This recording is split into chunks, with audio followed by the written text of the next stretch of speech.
During the Middle Ages, social status determined everything, from what you ate to whether you lived or died. If you weren't born noble, you'd likely die as poor as you started. But there were hidden paths to wealth that could transform a butcher's son into the second most powerful man in England, or a merchant into Europe's richest banker. Here's how people actually got filthy rich in the Middle Ages. So yeah, if these stories work for you, subscribe. And I'm curious, what time is it where you are? Comment below. Last week, someone from Canada said they listen during lunch breaks. Not judging, just wasn't expecting that. Okay, tonight it's the Middle Ages. But before we go anywhere, get cozy. Like, actually cozy. Pillows good? Blanket situation handled? Perfect. Trust me on this one. Your eyes snap open in complete darkness. For a second, you have no idea where you are. The straw mattress beneath you pokes through the thin fabric, stabbing into your back. The smell hits you next. Smoke from last night's fire, unwashed bodies, and something vaguely animal. You're in a castle, not the Disney kind, with pristine towers and fluttering flags. The real deal, a damp, drafty stone fortress in 14th century Europe. You're cold, really cold. The kind of cold that seeps into your bones and stays there all day. Nothing like your warm bed right now, with its thermostat-controlled comfort. My lord, the king summons you. A servant bursts through the wooden door of your chamber. Great, it's barely dawn and already the day brings demands. But when a king calls, you answer instantly, because in medieval Europe, the king isn't just the boss. He's the ultimate power, the literal owner of everything you can see. Tell him I'll be there immediately, you say, swinging your legs over the bed's edge.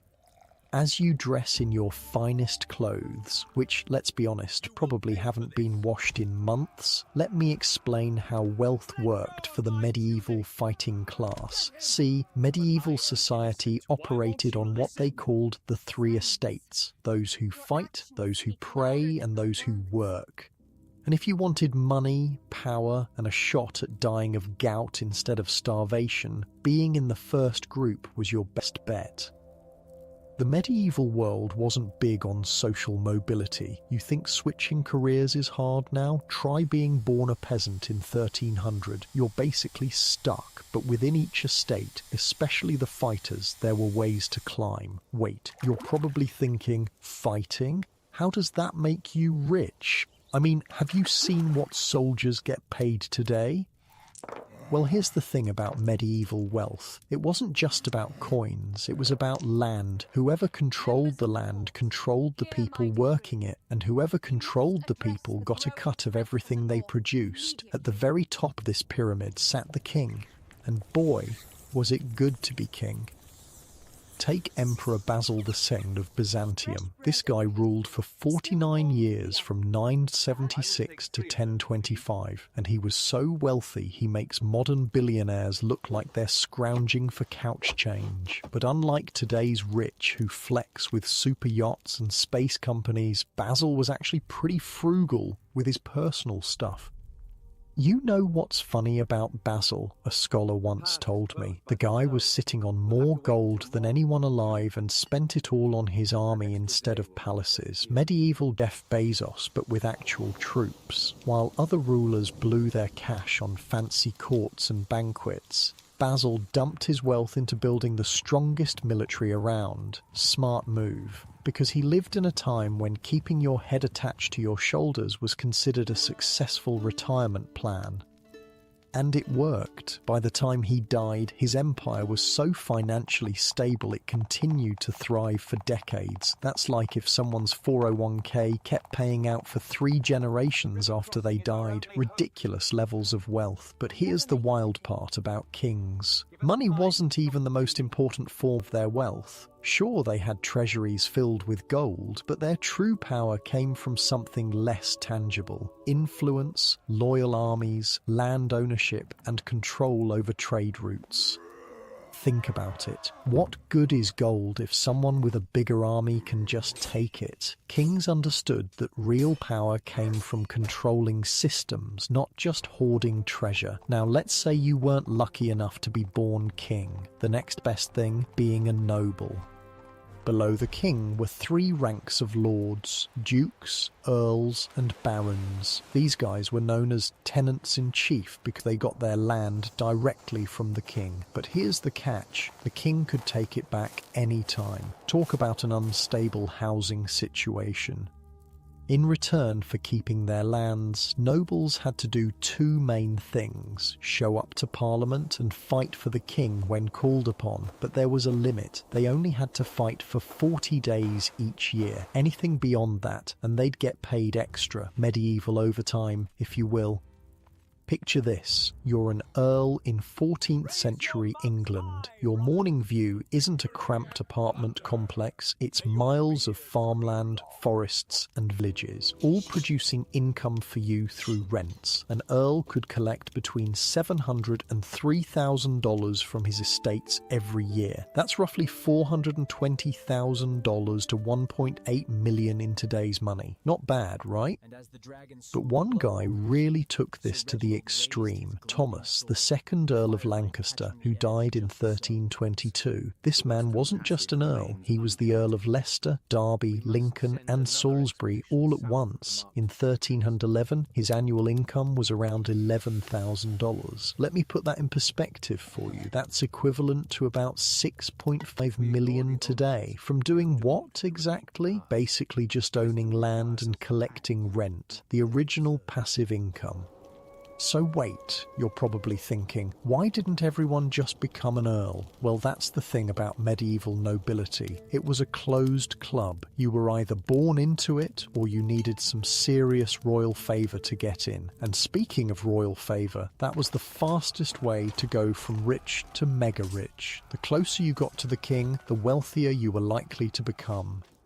Queen Isabella, wife of King Edward II, just straight up gave herself 20,000 marks annually in the 1330s. That's about 10 million in today's money. Self-awarded bonus, royal style. But the all-time champion of royal favouritism was Hugh Despenser the Younger. This guy was King Edward II's favourite, and by favourite, historians nudge each other and say, you know what we mean. And he got showered with gifts that would make a modern-day influencer die of envy. The king gave him the lordship of Glamorgan and several actual castles: Wallingford, Hanley, Otterham and Bristol. Imagine if the president just handed his best friend the deed to Fort Knox and was like, here, it's yours now. The other nobles were, understandably, pretty upset about this. So upset, in fact, that a war broke out between King Edward and his barons.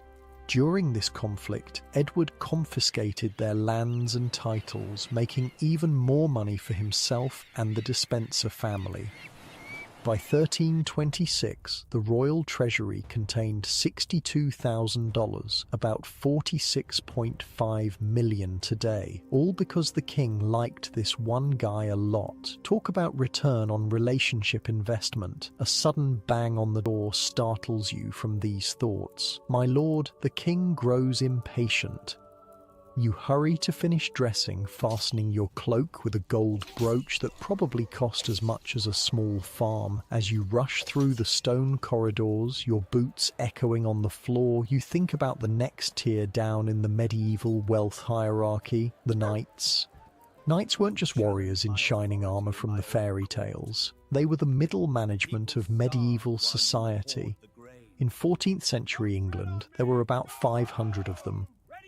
Unlike the higher nobles, knights had smaller manors with tenants bringing in about $40 a year. Doesn't sound impressive until you realise a skilled labourer earned less than 3 shillings a week. That knight's annual income was over 260 times what a working man made in a week.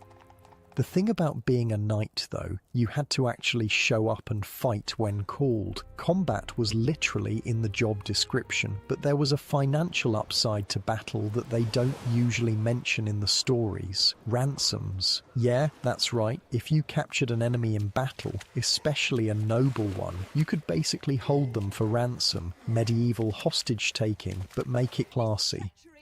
When King John II of France was captured at the Battle of Poitiers in 1356, his ransom was a staggering 3 million acres, or $660,000, an absolutely monstrous sum that went straight to the royal treasury. But even regular knights got in on this action. Capture a common French soldier and you could still negotiate about 60 crowns, 13, if you reached a private arrangement with their family, and if you could capture several enemies, you'd be set.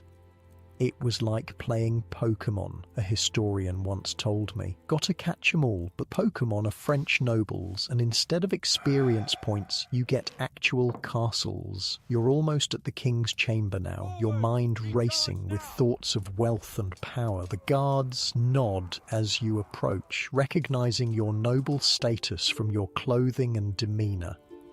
As you wait to be announced, you reflect on how precarious this life is. Yes, the rewards are enormous, more wealth than most people could dream of, but one wrong move, one slip of royal favour, and it could all come crashing down. Your land seized, your title stripped, your wealth evaporating overnight. The king will see you now, announces the steward, breaking your reverie. You step forward into the royal chamber where a new opportunity or danger awaits. Because in this world, wealth and power are two sides of the same blood-stained coin. For now, though, let's leave you there at the threshold of the king's chamber, about to play the dangerous game of medieval politics. Next time, we'll see how those who prayed, the church and its representatives, amassed wealth that rivaled or even exceeded that of kings and nobles. The early morning sun is starting to filter through the narrow windows of the castle, casting long shadows across the stone floor. The day of wealth building, political manoeuvring, and survival in the brutal world of medieval nobility has just begun. And you're right in the middle of it all, feeling the weight of your sword at your hip and the even heavier weight of your precarious position in this complex hierarchy.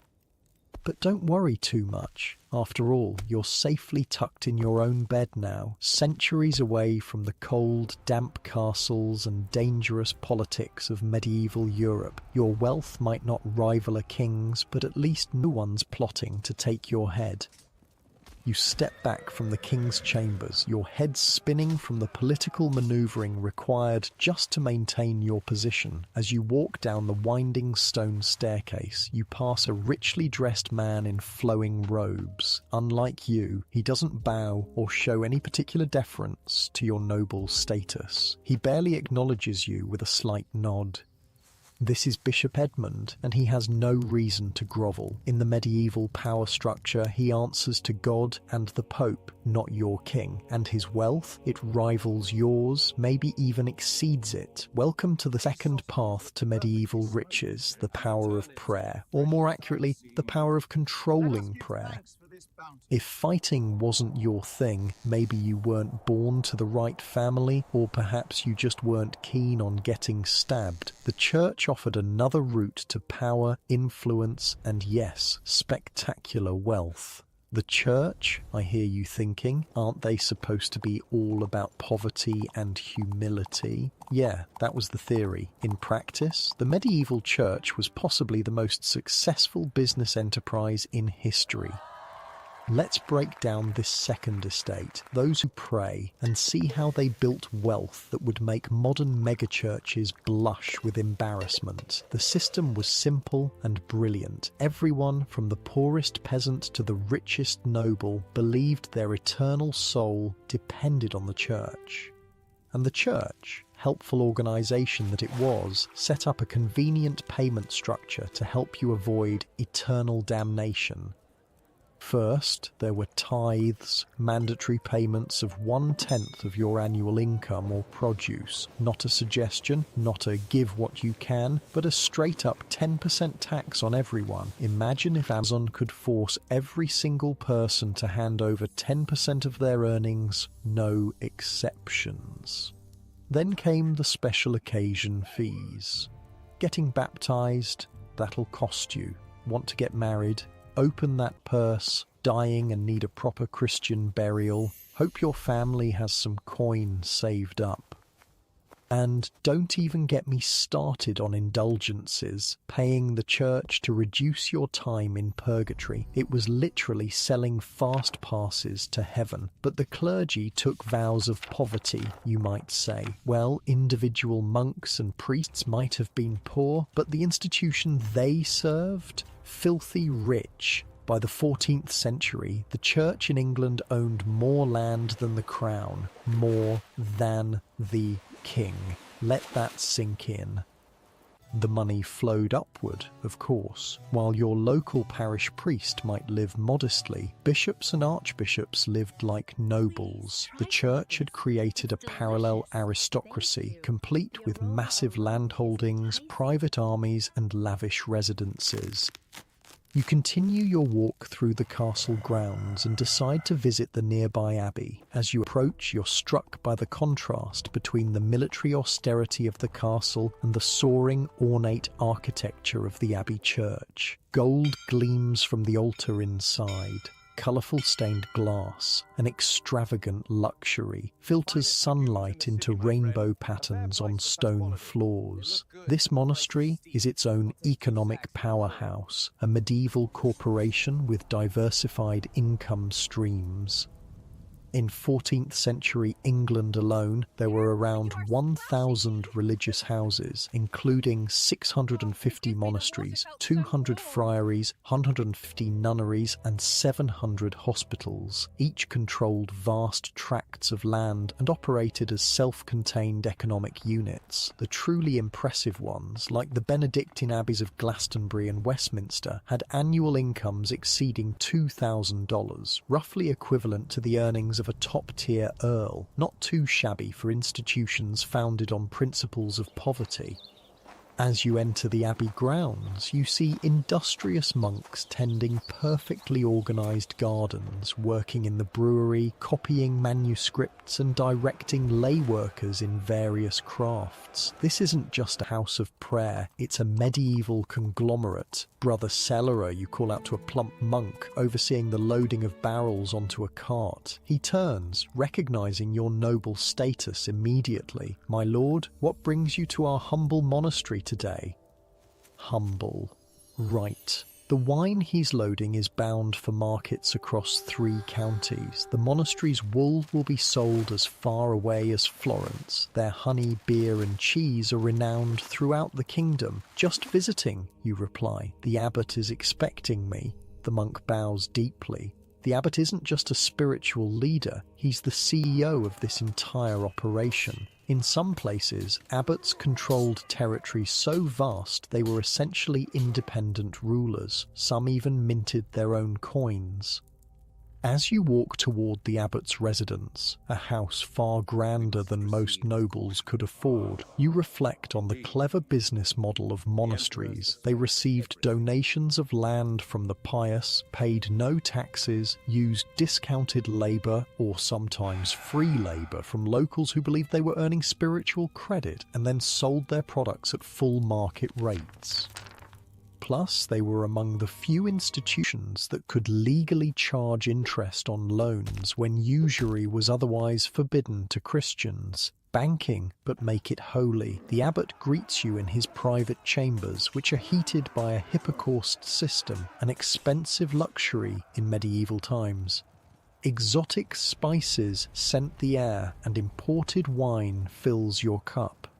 You're not in a simple monk's cell, you're in the home of a medieval CEO who answers only to distant shareholders in Rome. "How is business, Father Abbot?" you ask, sipping the excellent wine. "God blesses our humble work," he replies with practiced humility that doesn't reach his eyes. "Our new watermill brings in 40 shillings a week in grinding fees alone." You nod, impressed despite yourself. That's more than some knights earn in a year. But what truly set the church apart as a wealth-building institution wasn't just its business acumen, it was its accessibility. Unlike the nobility, which required the right bloodline, the church was theoretically open to all. A peasant's son could never become a duke, but he could rise to become an abbot or even a bishop. A commoner with the right connections, education, and political skill could climb the ecclesiastical ladder all the way to immense wealth and power. Take Thomas Wolsey, for example. This butcher's son from Ipswich should have had zero chance at wealth and influence in the rigid hierarchy of medieval England. But through the church, he rose to become Archbishop of York in 1514, then Cardinal a year later, and eventually Lord Chancellor to King Henry VIII. "My father was a simple meat merchant," you can imagine Wolsey saying at fancy dinners, watching the nobles squirm at having to break bread with someone of such low birth. With his accumulated offices and benefices, Wolsey amassed enough wealth to spend 200,000 crowns, about 25 million in today's money, renovating Hampton Court Palace, a butcher's son living more lavishly than most of the aristocracy. That's social mobility, medieval style. Or consider John Stafford, born on the wrong side of the blanket, a polite way of saying he was illegitimate. In normal circumstances, this would have been a life-defining stigma, yet he rose to become Archbishop of Canterbury in 1443, wielding more influence than dukes of proper birth. The abbot notices your thoughtful expression. "Something troubles you, my lord." "Just considering different paths to power," you reply. He smiles, understanding completely. The church offers many blessings beyond the spiritual. Indeed it did. For ambitious families, placing a son in the church was a strategic investment. If he rose high enough, he could funnel wealth and opportunities back to his kin. Many noble houses maintained their status by having at least one son in the clergy, collecting benefices and church offices. As you leave the abbot's luxurious quarters, you encounter a young monk copying manuscripts in the scriptorium. Unlike the abbot, his robes are worn and simple, his hands ink-stained from hours of meticulous work. "Brother, where do you come from?" you ask, curious about his background. He looks up, squinting slightly after focusing so long on tiny letters. "A small village near Exeter, my lord. My father is a tanner." "And you chose the monastic life?" He smiles. "The monastery chose me. I showed aptitude for letters as a boy, and our parish priest recommended me to the abbey school. I had no inheritance to expect, but here I have found a different wealth." This young monk touches on another key aspect of ecclesiastical wealth building: education. The church controlled virtually all formal education in medieval Europe. This meant they identified and recruited the brightest minds, regardless of birth. A poor boy with exceptional intelligence could be plucked from obscurity and set on a path to power, provided he served the institution's interests. Some of these bright recruits became the administrators who managed the church's vast holdings and complex financial operations. Others became the legal minds who protected its privileges and expanded its claims. The church wasn't just wealthy, it was smartly run by the best talent scouts of the medieval period. As you wander through the monastery grounds, you notice something else. Women. In a separate section of the complex, nuns move about their business with the same industrious purpose as the monks. Medieval society offered women precious few paths to independence or power, but the church provided one, albeit a limited one. Abbesses of wealthy nunneries wielded significant power. They controlled lands, managed complex enterprises, and in some cases exercised authority over nearby settlements. Some abbesses were effectively female lords, running what amounted to independent economic territories. Take the Abbey of Conversano in southern Italy, where the abbess held the rank of bishop with full power over the local clergy. From 1266 until 1800, these formidable women compelled the secular priests to kiss their hands twice a year as a sign of submission. When bishops tried to challenge this privilege, the abbesses, backed by powerful noble families, pushed back hard and won. The system wasn't perfect, of course. Within monasteries and nunneries, the same class distinctions of the outside world often persisted. Noble-born monks and nuns lived in private, well-furnished cells with personalised meals, while those of common birth handled the manual labour and lived more austere lives. Even in institutions dedicated to spiritual equality, medieval social hierarchies found a way to reassert themselves. By now the sun is high in the sky, and you've spent hours observing the inner workings of this wealthy religious enterprise. As you prepare to leave, the abbot himself walks you to the gate. "Will you dine with us this evening, my lord? We've received a shipment of spices from Venice that our cook uses to magnificent effect." You politely decline, needing to return to court politics. But as you ride away, you can't help but marvel at the perfect business model the medieval church had created. They collected mandatory payments from everyone. They received tax exemptions on their vast properties. They controlled education, identifying the best minds to serve their interests. They offered one of the few paths to social advancement for commoners and women. They diversified their economic activities across agriculture, crafts, and services, and they wrapped it all in the ultimate incentive structure: eternal salvation or damnation. No wonder they were rich enough to build cathedrals that still leave us awestruck today. Back at the castle, you change for the evening's banquet, your mind still comparing the two paths to medieval wealth you've now witnessed: fighting and praying. Both require shrewd political maneuvering. Both involve controlling land and the people who work it. Both offer spectacular rewards for those who master their rules.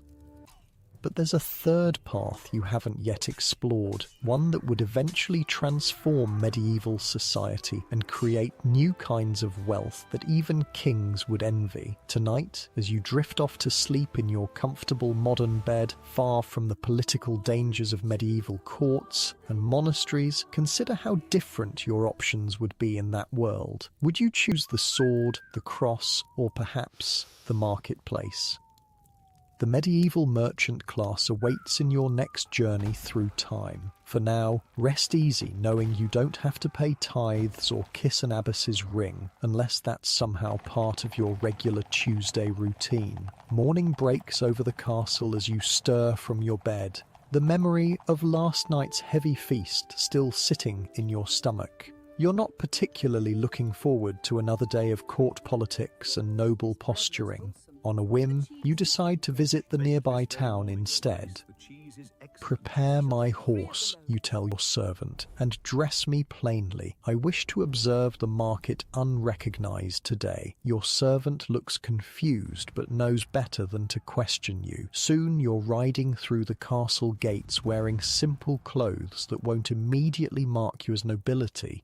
The guards still bow. They know who you are. But once you're on the road, you're just another traveller. The town comes alive as you approach. Unlike the imposing stone walls of your castle or the soaring architecture of the abbey you visited yesterday, the town is a jumble of timber-framed buildings leaning into narrow streets, smoke rising from countless chimneys. It looks chaotic compared to the ordered world of nobility and clergy. But in this chaos lies the third path to medieval wealth: commerce, the world of those who work, particularly the merchants who've transformed labour into a different kind of power. As you dismount and tie your horse, the assault on your senses is immediate. The smell of fresh bread mixes with the less pleasant odours of tanned leather, animal dung, and too many people in too small a space. Sounds overlap in a cacophony, craftsmen hammering, merchants shouting their wares, children running through narrow alleys on mysterious errands. This isn't a nobleman's world of ordered hierarchy or a monastery's world of quiet discipline. This is commerce in action, messy, vital, and surprisingly effective. "Fresh fish caught this morning," shouts a woman with weathered hands and sharp eyes. "Fine cloth from Flanders," calls another merchant from his stall, fabrics of blue and red catching the morning light. You push deeper into the market, amazed at the variety. Spices from the east sit next to local vegetables. Metal goods glint beside carved wooden items. Everything has a price, and everything is in motion. Near the centre of the market, you notice a different kind of building. Stone, rather than timber, with iron-barred windows and a heavy door. A money changer's house. Outside, a well-dressed man counts coins onto a portable scale while speaking rapidly to a merchant in a foreign accent. This is Giovanni, a representative of one of the Italian banking families. You've heard of them even at court. The new powers rising not through blood or faith, but through an uncanny ability to make money multiply. You edge closer, pretending to examine goods at a nearby stall while eavesdropping. "The shipment from Venice arrives next week," Giovanni says, handing over a sealed document. "My associates have arranged for safe passage through Bavaria, but the toll rates have increased." The merchant nods, unsurprised. The German princes grow greedier. Still, the profit margins will bear it. They speak of thousands of pounds in commerce so casually it would make even an earl blink. Yet neither man wears a sword or bears a noble title. Neither has taken religious vows. They represent something entirely different, the rising merchant class. For most of the early Middle Ages, society had been simple, if brutal. You were born a peasant, a noble, or somewhere in between, and you died in roughly the same position. The church offered some mobility, but the rest, you stayed where God put you. But something had changed around the 12th and 13th centuries. Towns expanded, trade routes stretched across Europe and beyond, and suddenly a third way to wealth emerged, one that didn't require noble birth or religious vocation. "Excuse me," you say to Giovanni after his companion leaves. "I'm curious about your business. You're from Italy." He looks you over, noting your clean hands and confident speech that betray your noble disguise. Still, merchants rarely turn down a chance to network. "Florence," he confirms. "Though our family has offices in Bruges, London, and now here." He gestures around. "A small outpost, but growing. And you deal in—" "Or money, primarily. Loans, exchanges, letters of credit." He smiles thinly. "The things that make other commerce possible. What Giovanni represents is revolutionary in medieval Europe. Banking on a scale never seen before. The Italian city-states, particularly Florence, Genoa and Venice, had created financial innovations that were building fortunes to rival ancient Rome's. The Medici family, for instance, started in the wool trade but opened their first bank in 1397. At their peak, they operated 9 branches across Europe's major cities. Their wealth became so enormous they essentially ruled Florence for generations and produced 2 queens of France and 4 popes. How did merchants like Giovanni and families like the Medici get so rich in a world dominated by nobles and clergy? First, they controlled the flow of goods that everyone, peasant to king, desperately wanted. Salt, spices, silk, metals, furs, all passed through merchant hands. Each transition added markup, creating profit. Second, they mastered the new financial tools, banking, credit, insurance, contracts that multiplied money through its movement rather than just its possession. Third, they were mobile in ways nobles weren't. A lord was tied to his estates. A merchant could move capital wherever opportunity beckoned. Your business must be profitable, you comment to Giovanni. He shrugs. Some years better than others. Pirates took one of our ships last summer, but overall, yes. He leans closer. Between us, sir, a good merchant house today can turn a 40% yearly profit on invested capital. Can your farmlands claim the same?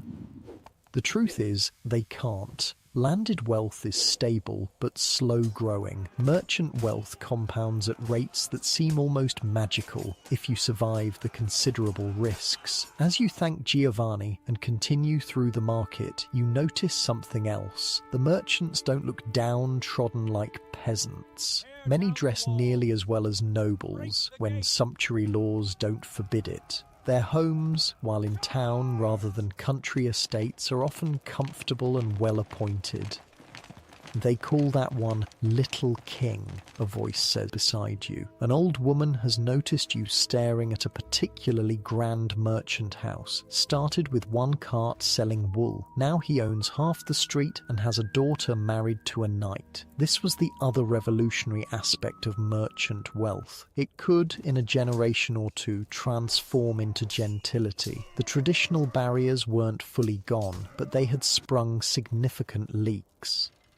A merchant couldn't become a duke, but his money could buy land, which led to respectability. His son might become a knight, his daughter might marry minor nobility, his grandson might be completely accepted at court, the family's trading origins conveniently forgotten. Money, it turned out, could launder common blood given enough time and strategic marriages.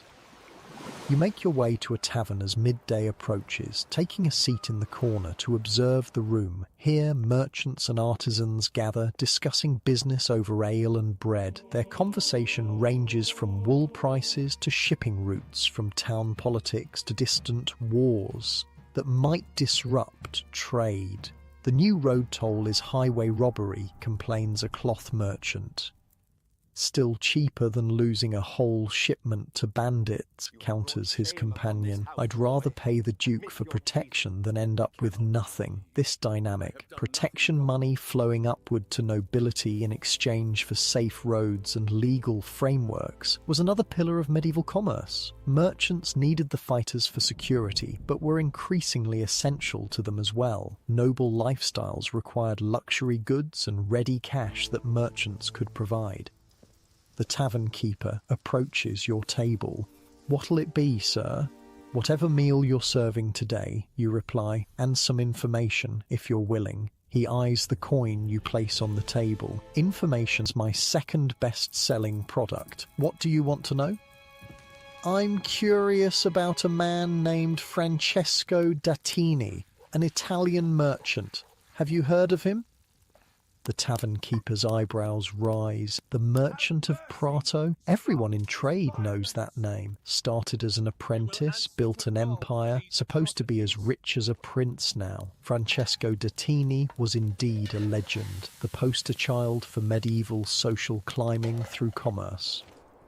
Born in 1335 to modest circumstances, he began as an apprentice to a Florentine merchant. Through intelligence and relentless work, he built one of the most successful trading operations of his age. His big break came when he joined traders heading to Avignon in 1358, when that city was the papal seat and booming with activity. He set up as an arms trader during the 100 Years' War, a grim but lucrative niche, and then expanded into virtually everything profitable: art, cloth, jewellery, wool, spices, metals, wheat. The smart ones diversify, the tavern keeper says, returning with a bowl of stew and a chunk of bread. Dattini never put all his coins in one purse, had trading operations, then property, then banking.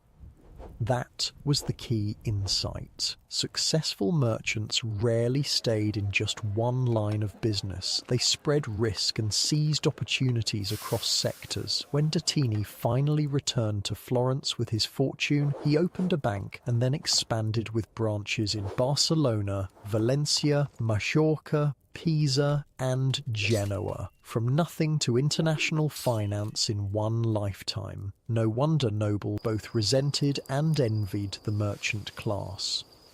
As you eat, a commotion starts outside. People are running toward the town square, excitement in their voices. You leave a coin for the meal and follow the crowd. In the square, a merchant caravan has arrived. Dozens of pack animals laden with goods, guards with swords walking alongside, merchants in dusty but fine clothing directing the operation. They've travelled hundreds of miles along dangerous roads to bring their wares here.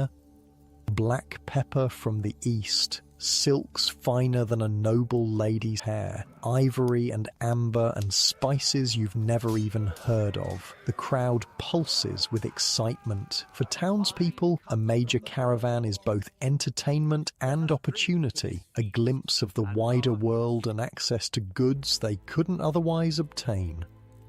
But the real story is in the economics. Each item has passed through dozens of hands, crossing cultural and linguistic boundaries, surviving hazards from shipwrecks to bandits. Each transition added to the price, and the biggest profits went to those who could bridge the most difficult gaps in the supply chain.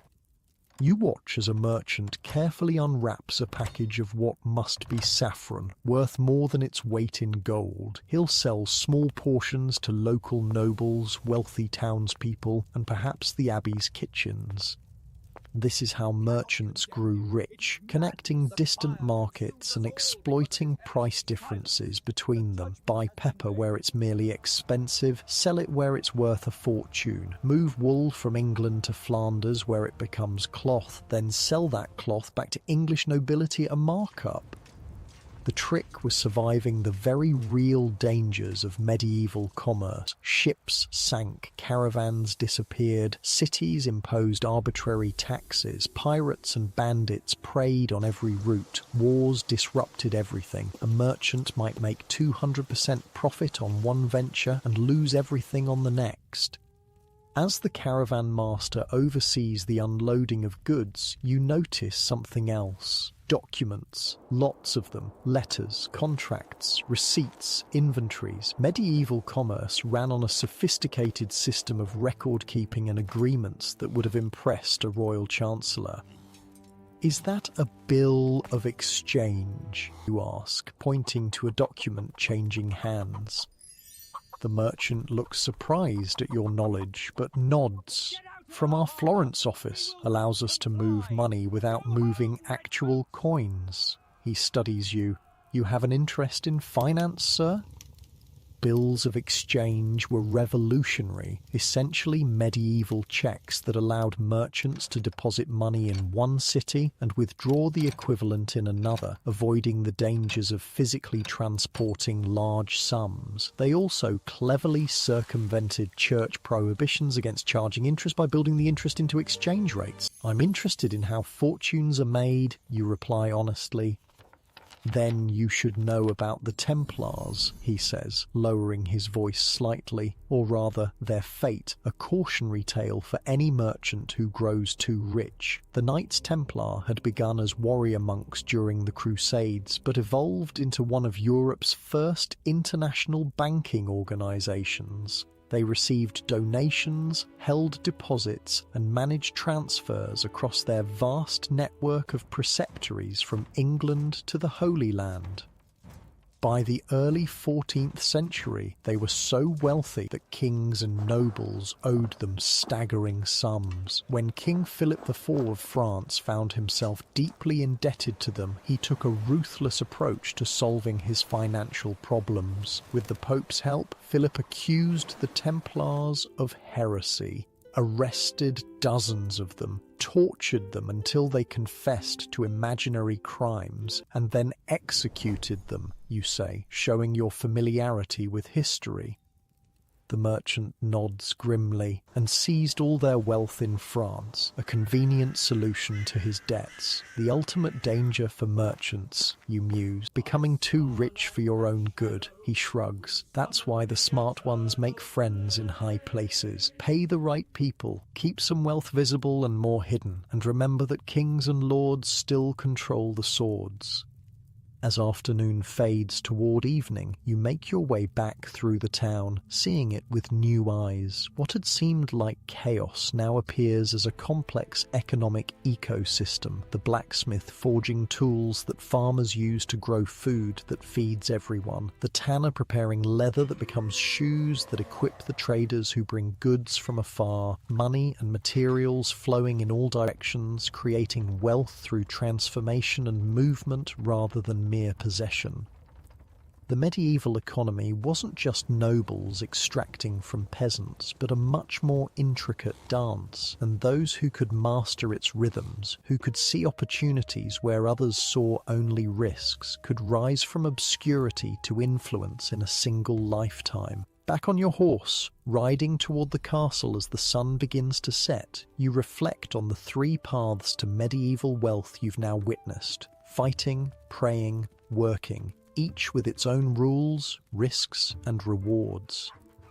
The noble path offered the most stable wealth but required the luck of proper birth. The church path provided the most security but demanded conformity to its hierarchy. The merchant path allowed for the fastest rise but carried the greatest dangers. As the castle looms ahead, its walls catching the last golden light of day, you wonder which path you would have chosen if born into that distant time. Would you have worn a sword, a cross, or carried a merchant's ledger? Your comfortable bed awaits, far from the dangers that stalked all three medieval paths to wealth. Medieval nobles faced battlefield death and court intrigue. Clergy lived under strict rules and the watchful eyes of superiors always alert for heresy. Merchants risked losing everything to storms, thieves, or capricious rulers. Each route to riches came with its own particular peril. Each offered a chance at wealth, but none offered true security in a world where fortune's wheel turned with merciless regularity. Tomorrow, we'll explore how these three paths intersected and competed in the complicated dance of medieval power, and see what happened when one very wealthy man decided to visit Cairo with more gold than the city had ever seen. The next morning, you wake before dawn, unsettled by dreams of endless gold coins slipping through your fingers, the various paths to wealth you've witnessed, the nobility's land-based power, the church's divine taxation, and the merchant's clever trade have left you wondering just how rich could a person become in the medieval world. Your curiosity leads you to the castle's library, a small room filled with precious manuscripts. The elderly scholar who maintains these treasures looks up as you enter. "My lord seeks knowledge this early?" he asks, setting aside a quill. "I'm interested in stories of great wealth," you explain, "beyond our borders." The old man's eyes light up. "Ah, then you must hear about Mansa Musa, whose riches surpassed anything in Christendom." Mansa Musa? The ruler of Mali, a kingdom in Africa, far to the south across the Great Desert. He pulls a large bound volume from a shelf. This record describes his pilgrimage to Mecca in 1324, a journey that shook the medieval world understanding of wealth. You settle into a chair as he opens the book, revealing an illustration of a crowned black man seated on a throne holding what appears to be a golden nugget. "Imagine," the scholar begins, his voice dropping to a storyteller's cadence. A king so wealthy that when he travelled, he brought so much gold it crashed entire economies. You raise an eyebrow, skeptical. Surely that's an exaggeration. Not according to every account we have, the scholar insists. Let me tell you about wealth on a scale even emperors would envy. The Mali Empire of the 14th century wasn't just rich, it controlled the source of wealth itself. While European kings fought over farmland and castles, Mansa Musa sat atop the world's primary gold supply. Mali's gold mines in the south were so productive that this one African kingdom controlled roughly half of the world's gold output. But gold wasn't Mansa Musa's only source of wealth. His empire straddled the lucrative trans-Saharan trade routes. Salt, rare and essential for food preservation, came from the northern regions of his territory. Imagine controlling both salt and gold, the two commodities everyone desperately needed. His method was brilliant in its simplicity, the scholar explains. He taxed the salt coming from the north, taxed the gold coming from the south, and taxed all trade passing through his lands. 3 revenue streams from resources other rulers would kill to control. Over time, Mansa Musa built an empire stretching across what we now know as Senegal, Guinea, Mauritania, and Gambia. His dominion extended from the Atlantic coast inland to the trading hub of Timbuktu. At a time when European kingdoms were relatively small affairs, Mali covered a territory so vast that contemporaries claimed it would take a year to travel from one end to the other. That's likely an exaggeration, the scholar admits, but not by much. The empire was enormous. In 1324, Mansa Musa decided to make the Hajj, the pilgrimage to Mecca required of all devout Muslims. But this wouldn't be just any religious journey. Mansa Musa would turn his pilgrimage into the greatest display of wealth the medieval world had ever seen. Wait, you interrupt. This ruler was Muslim? I thought the story would be about a Christian king. The scholar smiles patiently. The medieval world was far larger than Christendom, my lord. While European nobles fought over scraps of land, vast empires thrived elsewhere. The Muslim world stretched from Spain to India, and trade networks connected China to Africa to the Mediterranean. Wealth flowed along these routes in quantities that would make our local merchants weep with envy. You nod, somewhat chastened by your limited perspective. Continue, please. The scholar turns a page in his book. Mansa Musa's caravan consisted of 60,000 people, not a small entourage, an entire travelling city. This included 12,000 servants, all dressed in Persian silk. He brought 80 camels carrying 300 pounds of gold each. You try to picture this procession crossing the Sahara Desert, thousands of people and animals stretching to the horizon, a moving mountain of wealth making its way through one of the world's harshest environments.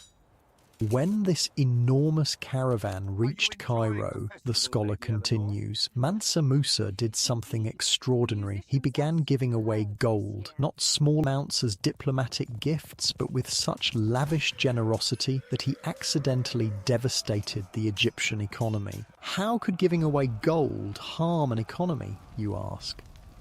By suddenly flooding the market with so much of it that the metal lost value. Gold in Cairo depreciated by about 20% and took years to recover. Imagine being so wealthy that your casual spending destabilizes an entire region's currency.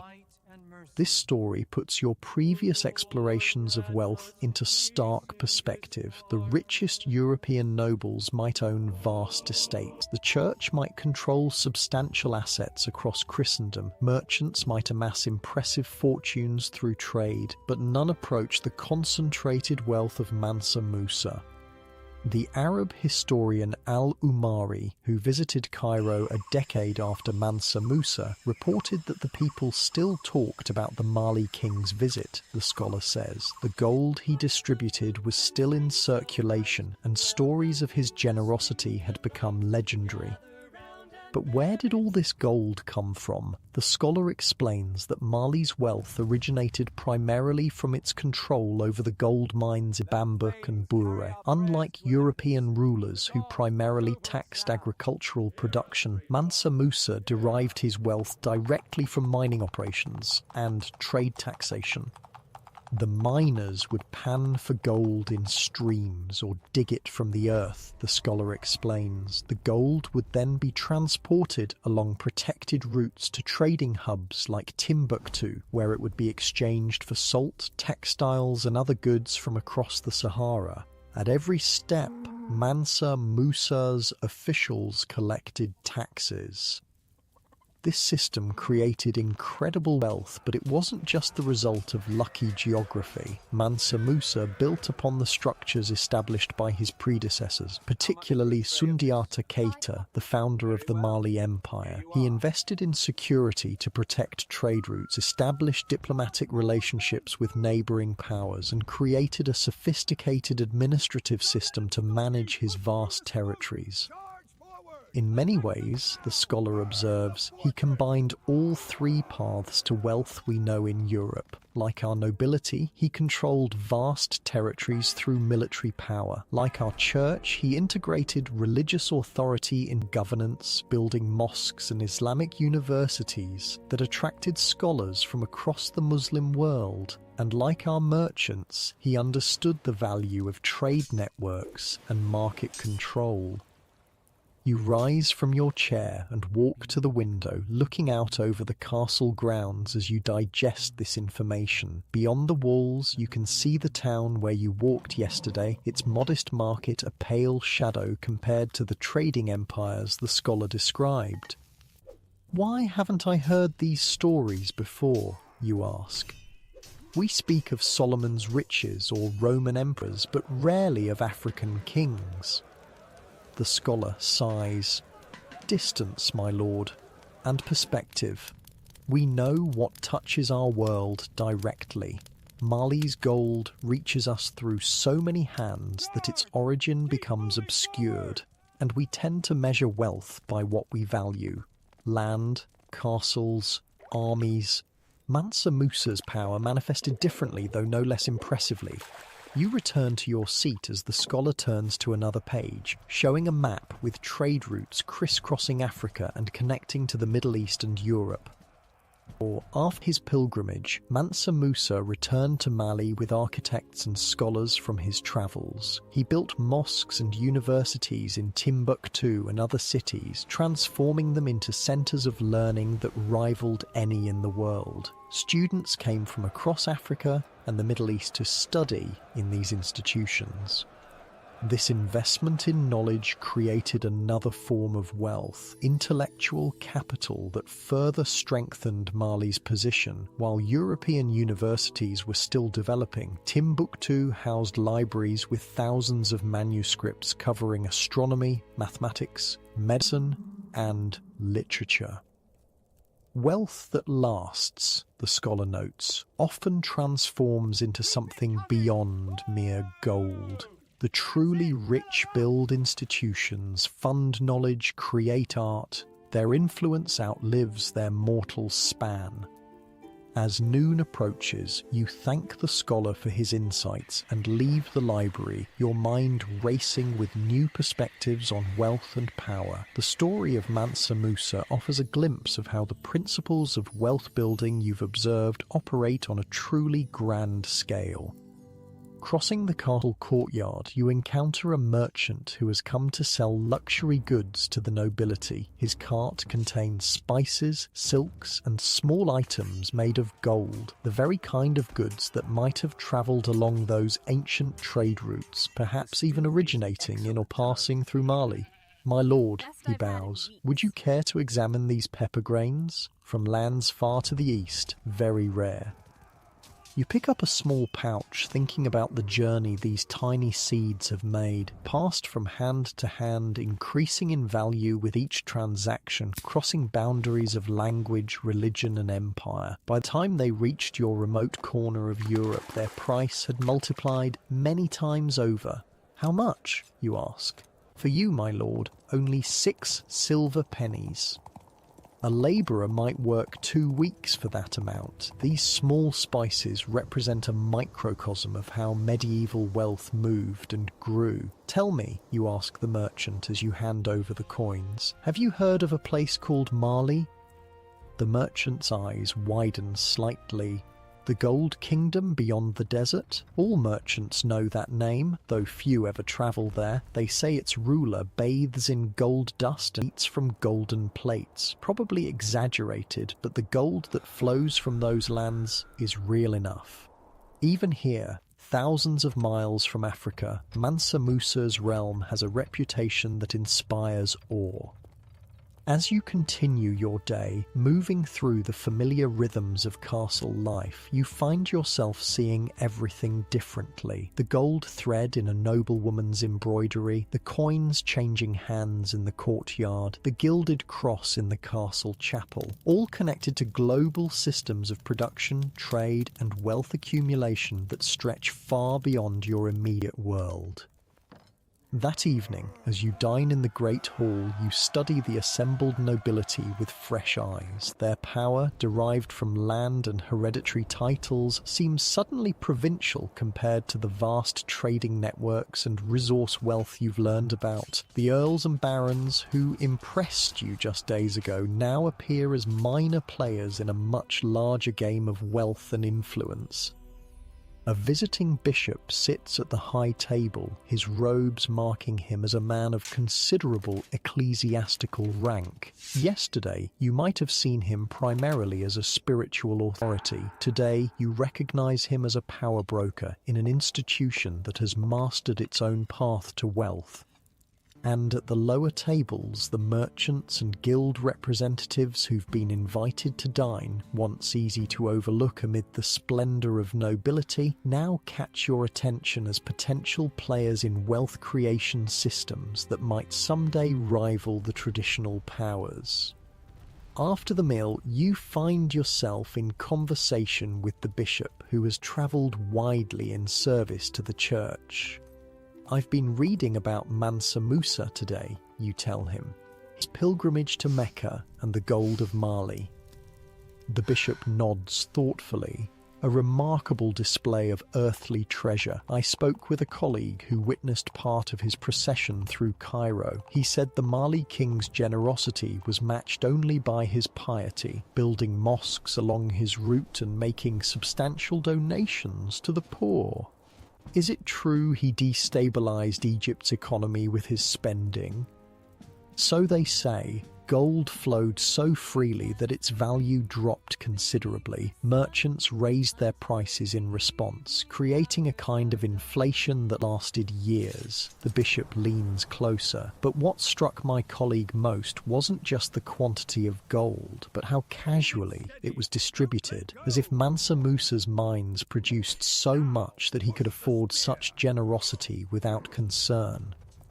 This, perhaps, was the ultimate sign of wealth in the medieval world, the ability to give it away without fear of scarcity. While European nobles carefully counted their coins and the church meticulously tracked its tithes, Mansa Musa could afford a generosity that bordered on carelessness simply because his sources of wealth were so productive. Later that night, as you prepare for sleep, you reflect on how the story of this African king throws the European systems of wealth into sharp relief. The gold that powers much of Europe's economy comes largely from elsewhere, passing through many hands before reaching its ultimate destination. Those who control its sources, like Mansa Musa, hold a power that transcends traditional European hierarchies. As you drift towards sleep, you wonder about other worlds of wealth beyond your familiar experience. If an African kingdom could amass riches that dwarfed European fortunes, what other centres of wealth and power exist in the medieval world? What different paths to prosperity have others discovered? Tomorrow, we'll journey even further, exploring wealth in the bustling cities of Song Dynasty China, where paper money and government monopolies created yet another model of medieval prosperity. And we'll visit the trading empires of Venice and Genoa, where merchant republics turned naval power and commercial acumen into wealth that rivaled kingdoms. For now, though, rest easy in your bed, far from the gold mines of Mali and the trading routes of the Sahara. Unlike medieval travelers, you don't need to worry about bandits stealing your wealth as you sleep. Although, come to think of it, the tax collectors might be just as persistent now as they were then. Dawn breaks over the castle, but today you're not waking up there. Instead, you find yourself on a rolling ship, the taste of salt on your lips and the endless blue of the Mediterranean stretching to the horizon. This isn't a physical teleportation, of course, just a shift in our journey through medieval wealth. The wooden vessel beneath you creaks as it cuts through waves. It's a Venetian galley, the workhorse of medieval maritime trade. Around you, sailors shout in a dialect you barely understand, while the captain checks their course against primitive but effective navigation tools. Land ho comes the cry from the crow's nest. Venice ahead. You move to the bow, straining to see through the morning mist. Slowly, impossibly, a city appears to rise directly from the sea. A maze of canals, marble palaces, and soaring towers built on what should be uninhabitable lagoon islands. Welcome to La Serenissima, the most serene Republic of Venice, the medieval world's most improbable success story, and arguably its greatest wealth creation machine. "Behold our city," says a voice beside you. You turn to see a man in rich red robes trimmed with fur, a Venetian patrician and merchant, his wealth evident in every detail of his dress. Not bad for a bunch of refugees who started with nothing but mudflats and determination, yes? He's not exaggerating. Venice began as a scattered settlement of people fleeing barbarian invasions in the 5th century, hiding in a mosquito-infested lagoon where no one else wanted to live. By the 13th century, it had transformed into a maritime empire that controlled trade routes from the eastern Mediterranean to northern Europe, with wealth that rivaled ancient Rome. As the ship glides toward the city, more details come into focus. Unlike the castle town you visited earlier, with its organic jumble of buildings, Venice appears meticulously planned. Canals functioning as watery streets, palaces rising directly from the water, and at the centre, the spectacular Piazza San Marco with its basilica gleaming with gold mosaics.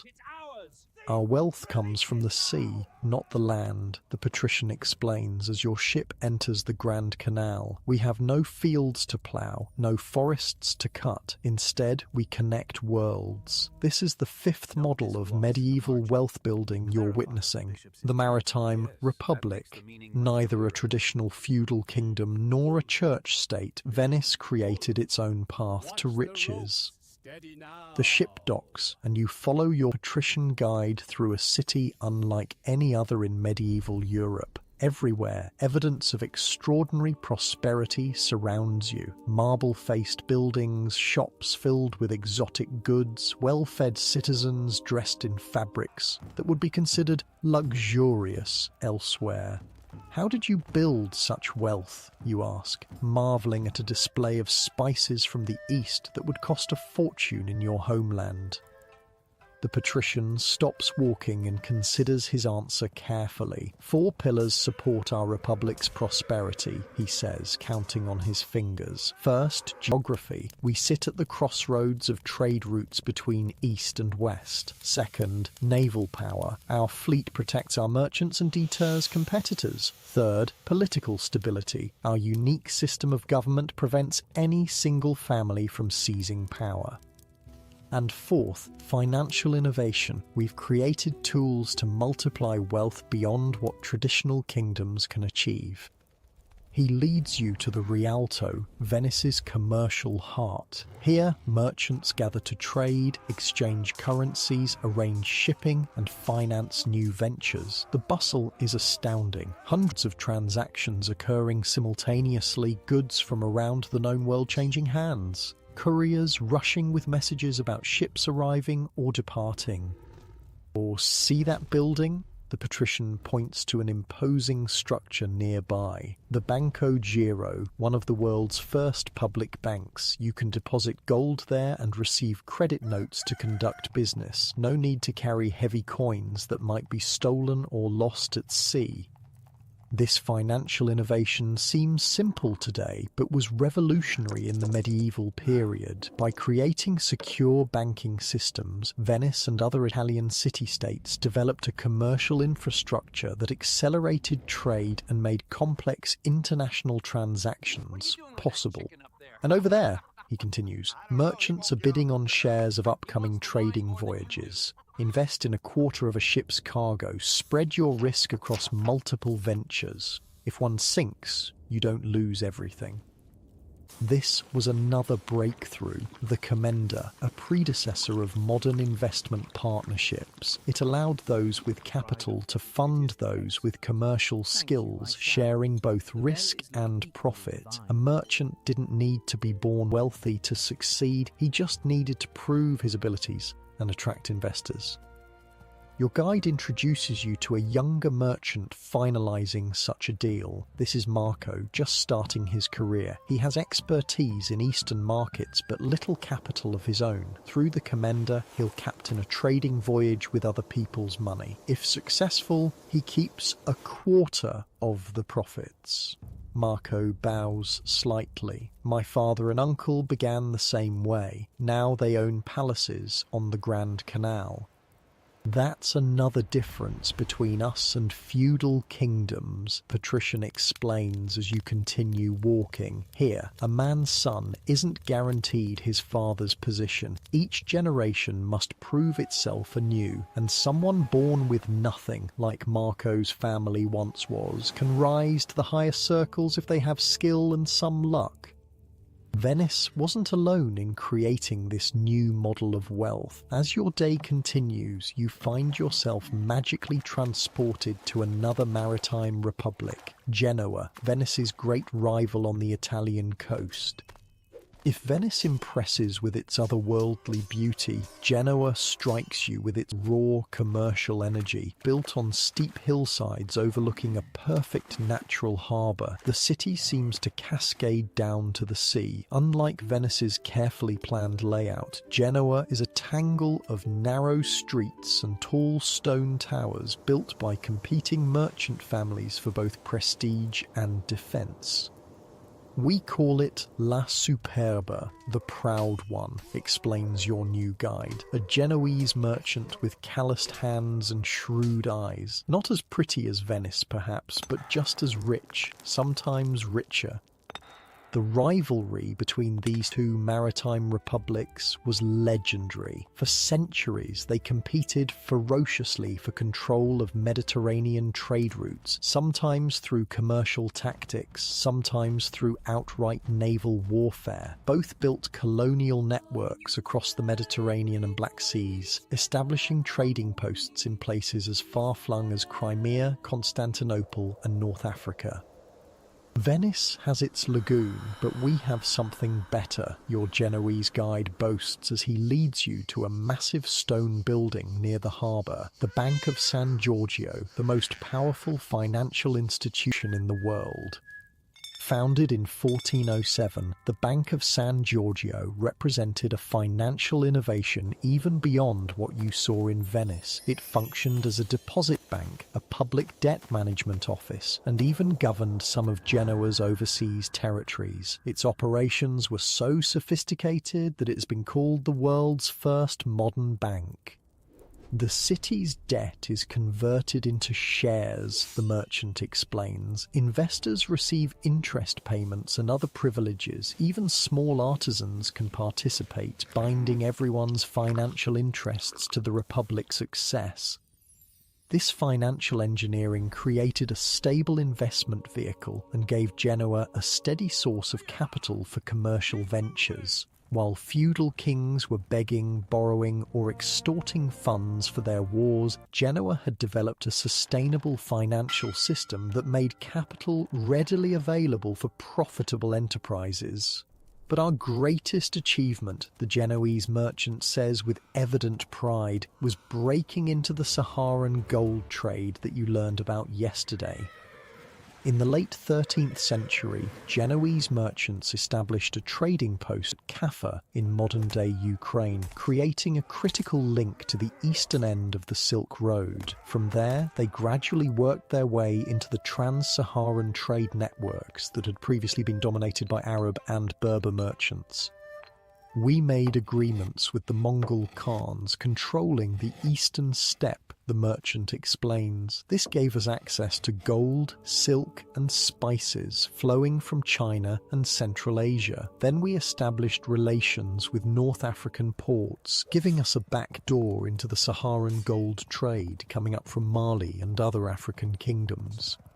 This geopolitical manoeuvring was astonishingly bold. Small Italian city-states were negotiating directly with the Mongol Empire and Muslim sultanates, inserting themselves into trade networks that had functioned without European participation for centuries. As evening approaches, you find yourself in a Genoese merchant's home for dinner. Unlike the drafty great hall of a castle or the austere dining room of a monastery, this is a space of understated luxury. The table is set with fine ceramics imported from Islamic Spain. The food is flavoured with pepper from India and cinnamon from Ceylon. The cups are made of glass from Venice, bought grudgingly, your host admits. Our wealth is different from that of kings and lords, your host explains, as servants pour wine imported from Greek islands. They measure riches in land, castles and armed men. We measure in ships, trading contacts and financial instruments. This difference wasn't just economic, but philosophical. Maritime republics operated on principles of calculated risk rather than inherited privilege. They valued innovation over tradition, commercial acumen over noble birth. Tell him about your son, prompts your host's wife, a well-educated woman who, you've noticed, participates freely in business discussions. The merchant smiles proudly. He's studying mathematics and Arabic in our academy. Not swordsmanship or heraldry like a noble son, but skills that will help him trade effectively with our partners in Damascus and Alexandria. Knowledge is capital in our world. This educational focus represents another path to wealth creation. While nobility trained their sons for war and clergy educated theirs for church service, merchant republics invested in practical knowledge, navigation, shipbuilding, languages, mathematics, and accounting. They established schools teaching commercial skills and sent young men abroad as apprentices to learn foreign markets firsthand. After dinner, your host takes you to the rooftop terrace of his home. From this vantage point, you can see Genoa's harbour filled with ships and, beyond, the vast Mediterranean stretching toward distant horizons. Every ship that returns safely represents a victory, he says, gesturing to the harbour. Not a military conquest, but a commercial one. We've learned that more wealth flows from successful trade than from successful wars. This philosophical shift marked a profound change in how some parts of medieval Europe conceptualized wealth and power. Traditional kingdoms spent enormous resources on warfare to control territory. Maritime republics invested those same resources in commercial infrastructure, ships, harbours, warehouses, and trade agreements that generated returns far exceeding the original investment. But surely you still need military power, you observe, noting the armed galleys patrolling the harbour. Of course, your host acknowledges. Our navy protects our trade routes, but it's a means to commercial ends, not an end itself. When Venice and Genoa fight, it's usually over trading privileges or market access, not divine right or dynastic claims. This pragmatic approach extended to religion as well. While remaining officially Christian, maritime republics maintained business relationships with Muslim and Byzantine partners that would have scandalized more ideologically rigid European powers. Gold speaks all languages and respects all faiths, your host says with a merchant's practicality. We trade with anyone willing to trade fairly with us. As night falls over Genoa, with lanterns being lit along the harbour and on ships, you reflect on how these maritime republics created a different model of medieval wealth. Rather than extracting value from land and peasants like feudal nobles, rather than collecting tithes and donations like the church, rather than mining gold like African kingdoms, they generated wealth by facilitating exchange between distant markets. Their innovations in shipping, finance, education, and governance created prosperity that transformed not just their own city-states, but eventually the entire European economy. The commercial revolution they pioneered would ultimately help bring the feudal era to a close, replacing landed wealth with mercantile capital as the primary economic engine. Your host notices your thoughtful expression. Contemplating the mysteries of commerce, he asks with a smile. I'm wondering what happens when maritime wealth meets feudal power, you reply. Who wins when merchants and nobles clash? He laughs softly. An excellent question. The answer is still being written, I think. But consider this. Kings may command armies, but increasingly they must come to us for loans to pay those armies. They wear crowns of gold, but we control the ships that carry that gold. The world is changing, my friend. Gold coin by gold coin.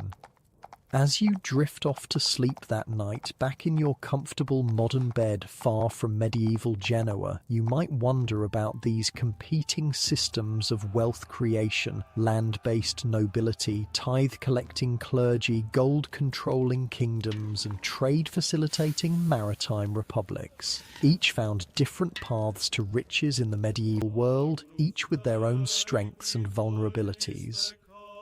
Tomorrow we'll explore one final medieval path to wealth, the most improbable yet potentially most significant of all, the rise of skilled urban craftspeople and how their guilds and innovations created yet another way to climb the economic ladder in an age of rigid social hierarchies.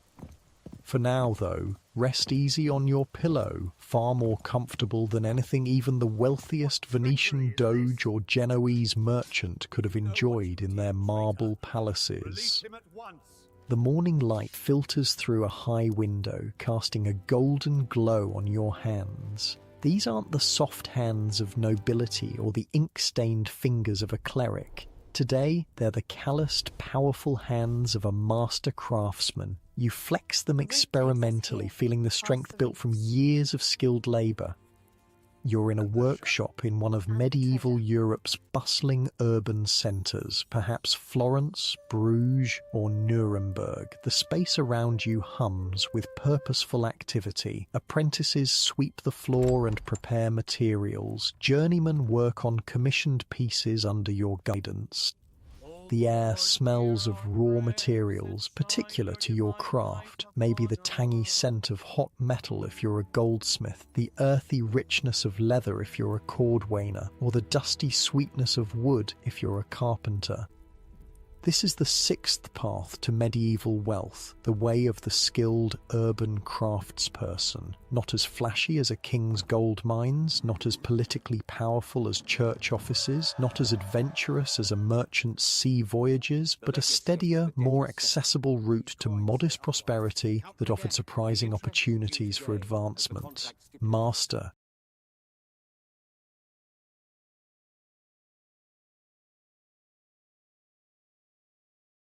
A young apprentice interrupts your thoughts, pointing to the street outside. The procession is starting.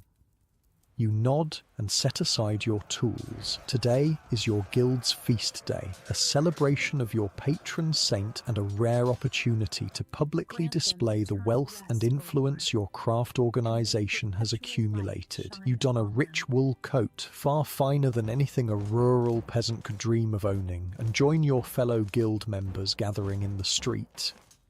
The guild procession is magnificent. Each craft marches behind their banner. Goldsmiths, cloth merchants, butchers, bakers, tanners, carpenters, and dozens more. Members wear their finest clothes, often in the guild's distinctive colours. Some guilds display their masterpieces carried on decorated platforms. Others perform demonstrations of their craft skills to the cheering crowds.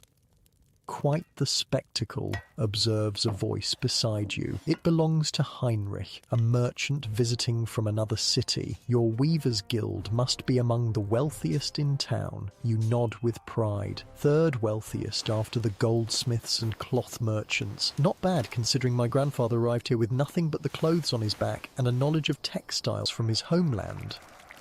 This is no idle boast, but a common story in medieval urban centres. Unlike rural areas where social mobility remained severely limited, cities offered paths to advancement through craft specialisation. A talented apprentice could become a journeyman, a skilled journeyman could achieve master status, and a successful master could rise to guild leadership and even town governance.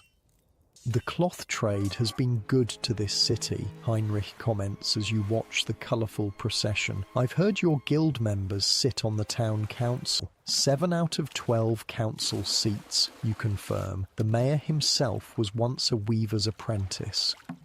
This political influence represented one of the most revolutionary aspects of craft guilds. In many medieval towns, successful artisans gradually wrested control from traditional noble elites, creating governments dominated by what we might call a middle class. Neither aristocratic nor peasant, but property-owning skilled workers who had earned their status rather than inheriting it. As the procession winds through narrow streets, you explain to Heinrich how guilds functioned as both economic and social institutions. They regulated who could practice a craft, maintained quality standards, set prices, and controlled training through the apprenticeship system. But they also served as mutual aid societies, caring for elderly members, supporting widows and orphans, and even providing rudimentary banking services. Last year, when Matthias the Dyer fell ill, the guild paid for his medical care and supported his family until he recovered, you tell Heinrich. When old Wilhelm died, we ensured his widow received a pension from guild funds. We look after our own. This social safety net was crucial in an era before government welfare programs. Guild membership provided not just economic opportunity, but security against life's misfortunes, a valuable form of wealth in itself.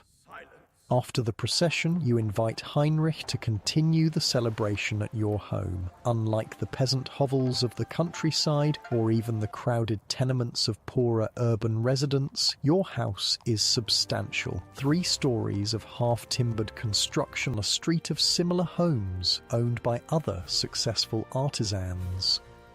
Inside, the evidence of your prosperity is everywhere. The main room features a large table of polished oak, benches with cushions, a cupboard displaying pewter, and even some silver plates. Tapestries, some produced in your own workshop, hang on the walls, providing both decoration and insulation against the cold. In the kitchen, your wife directs servants preparing a feast that will include meat, white bread, and spices, luxury foods by medieval standards.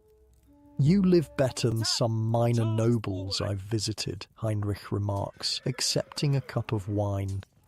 The difference, you reply, is that everything here was earned, not inherited. My father taught me the basic skills of weaving. I travelled as a journeyman for 7 years, learning different techniques in different towns. When I returned, I created my masterpiece. that wall hanging depicting the town's founding, which earned me master status. Since then, I've built this business through skill and reputation.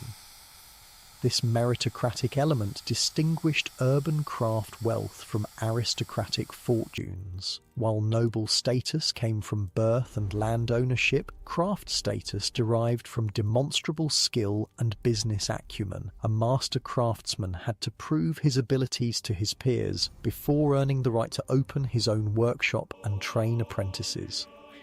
As dinner is served, other guild members arrive with their families. The conversation flows freely, touching on business matters, town politics, and news from other trading centres. These aren't the formal hierarchical interactions of a noble court, but the comfortable exchanges of a community bound by shared occupation and civic identity.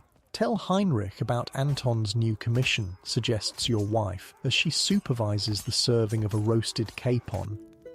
Anton, a fellow master weaver, smiles proudly. The Duke has ordered tapestries for his new hunting lodge, not just any designs, scenes of his own hunting exploits with likenesses of him and his favourite hounds. The contract will keep my workshop busy for a year. This ducal commission represents another facet of artisan wealth, the ability to capitalise on aristocratic consumption. As Europe's economy expanded in the High Middle Ages, nobles increasingly displayed their status through the acquisition of luxury goods. This created opportunities for skilled craftspeople who could produce these status symbols. The Duke could have ordered from Flemish workshops, you note, but he chose local artisans. Our reputation for quality grows, as does our influence, adds Gerhard, an older guild member who serves on the town council. With this commission, we can push for the approval of our new guild hall plans. The Duke won't deny us after we've adorned his lodge so beautifully. This political manoeuvring shows how craft wealth translated into civic power. Successful guilds leveraged their economic importance to gain privileges, tax concessions, and political representation. In many towns, the craft guilds effectively became the government, controlling everything from market regulations to city defences. As the evening progresses, conversation turns to the education of children. Unlike rural peasants who simply taught their offspring basic farming skills, urban craftspeople invested heavily in more formal learning. My eldest starts university studies next year, announces Frida, a goldsmith's widow who continues to run her late husband's workshop. The guild's scholarship will cover half the cost. And my daughter will marry Conrad's son at midsummer, adds another master. Joining our workshop with his carpentry business will benefit both families. These educational and marital strategies reveal how craft families built intergenerational wealth. Sending sons to university could position them for lucrative careers in law, medicine, or church administration. Strategic marriages could combine complementary businesses or secure connections to influential families. Daughters often learned craft skills too, particularly in textile-related trades where women could achieve significant economic independence. Heinrich seems impressed by this web of opportunity. In my home city, the old noble families still control much of the council. Your craftsmen seem to have unusual influence here. It wasn't always so, Gerhard explains, settling into storytelling mode. My grandfather remembered when the bishop's men collected arbitrary taxes and the local lord demanded free goods from every workshop. But 3 generations ago, when those rulers needed funds for their wars, our guilds offered loans in exchange for written charters guaranteeing our rights. This pattern repeated across Europe as ambitious towns bought privileges from cash-strapped nobles and clergy. These charters often included the right to self-governance, freedom from certain taxes, market monopolies, and legal protections for guild members. Essentially, craftspeople purchased their economic and political freedom, converting their earnings into institutional rights that benefited everyone in their profession. After dinner, you show Heinrich your workshop's account books, another sign of how urban craft wealth differed from rural economies. While peasants might track their resources by counting livestock or measuring grain, successful artisans used sophisticated bookkeeping to manage complex business operations. Each apprentice costs this much to feed and house, you explain, pointing to neatly written figures. Each finished piece requires these materials and labour hours. My profit margin must cover guild fees, taxes, household expenses, and savings for expanding the business. This commercial mindset, calculating inputs, outputs, and margins, represented a significant departure from feudal economic thinking. Craft wealth came not just from making things, but from understanding markets, managing costs, and reinvesting profits strategically. As night falls, lanterns are lit throughout your comfortable home. The guests begin departing, each returning to houses that similarly reflect their status as successful artisans. These aren't palaces or castles, but they represent a standard of living unimaginable to rural peasants. Multi-room dwellings with glass windows, proper furniture, hired servants, and diets that include regular meat and white bread. Your guild members seem content with their station, Heinrich observes as the last guests leave. Neither grand nobles nor humble labourers, but something in between. We've found our own place, you agree. Not ruling from remote castles or praying in cloistered monasteries, but building communities where skill earns respect and prosperity. This middle path had profound implications for medieval society. By creating economic niches between peasantry and nobility, craft guilds established a prototype for what would later be called the middle class. Their wealth came not from exploiting the labour of others, though apprentices might disagree, but from applying specialised knowledge to create goods of value.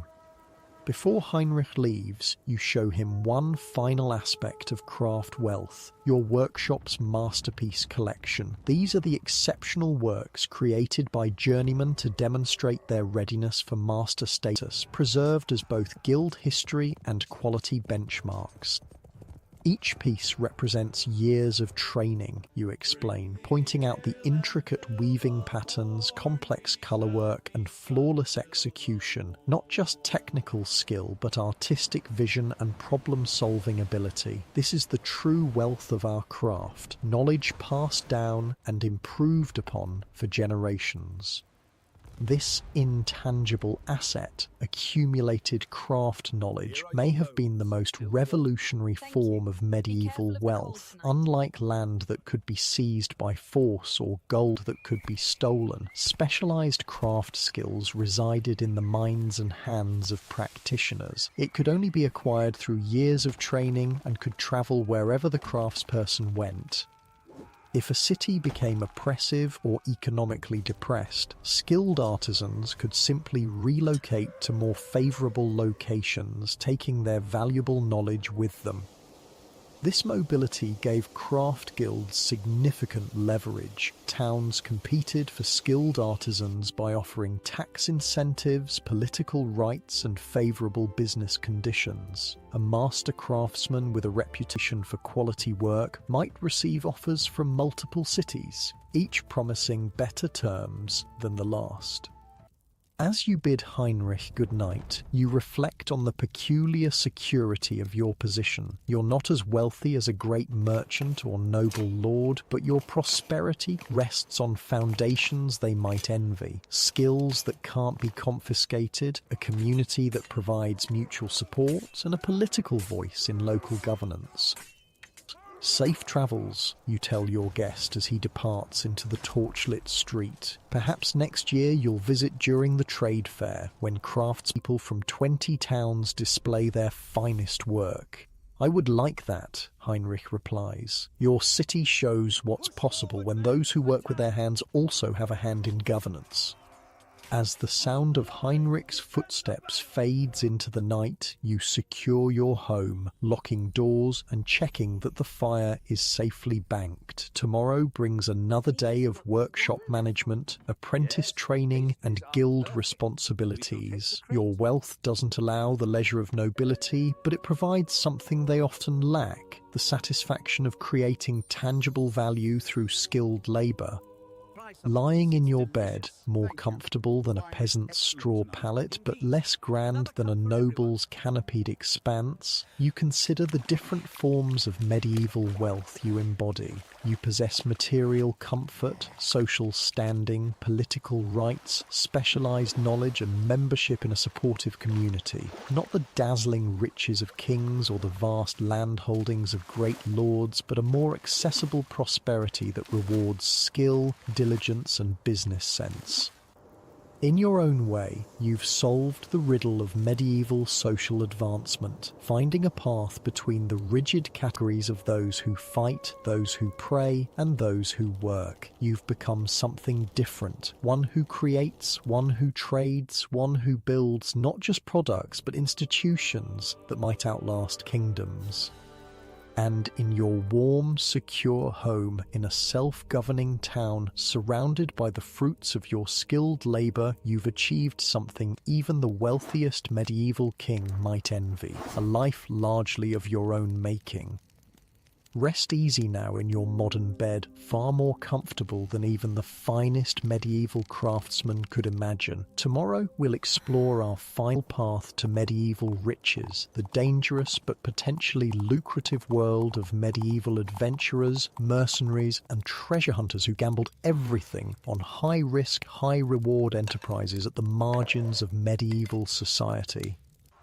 You wake with a start, heart pounding. The comfortable craftsman's bed is gone, replaced by hard ground beneath a woolen blanket that reeks of smoke and sweat. Around you, men sleep fitfully, weapons within easy reach. The pre-dawn air is cold enough to see your breath, and somewhere beyond the camp, a wolf howls. Welcome to the seventh path to medieval wealth, the dangerous, desperate, often bloody route of the adventurer. You've left behind the structured worlds of nobility, clergy, merchants, and craftsmen for the chaotic margins where fortune favors the bold, or crushes them completely. "Up, you lazy dogs!" a gruff voice cuts through the morning mist. Client pays for a full day's work and the sun's almost showing. You rise quickly, strapping on a sword that feels unnervingly familiar in your hand. Today, you're a mercenary, a professional fighter who sells his sword to the highest bidder. Not the honourable knight bound by oaths to a lord, but a free agent in the medieval marketplace of violence. The man shouting is Sir John Hawkwood, captain of your company and one of the most successful mercenaries of the 14th century. An Englishman who fought in the 100 Years' War, he later brought his military expertise to Italy, where city-states paid handsomely for professional fighters to settle their disputes. "Eat quickly," Hawkwood orders as hardtack and dried meat are distributed. "The Florentines are paying us to intimidate their neighbours, not to sleep late and fatten ourselves."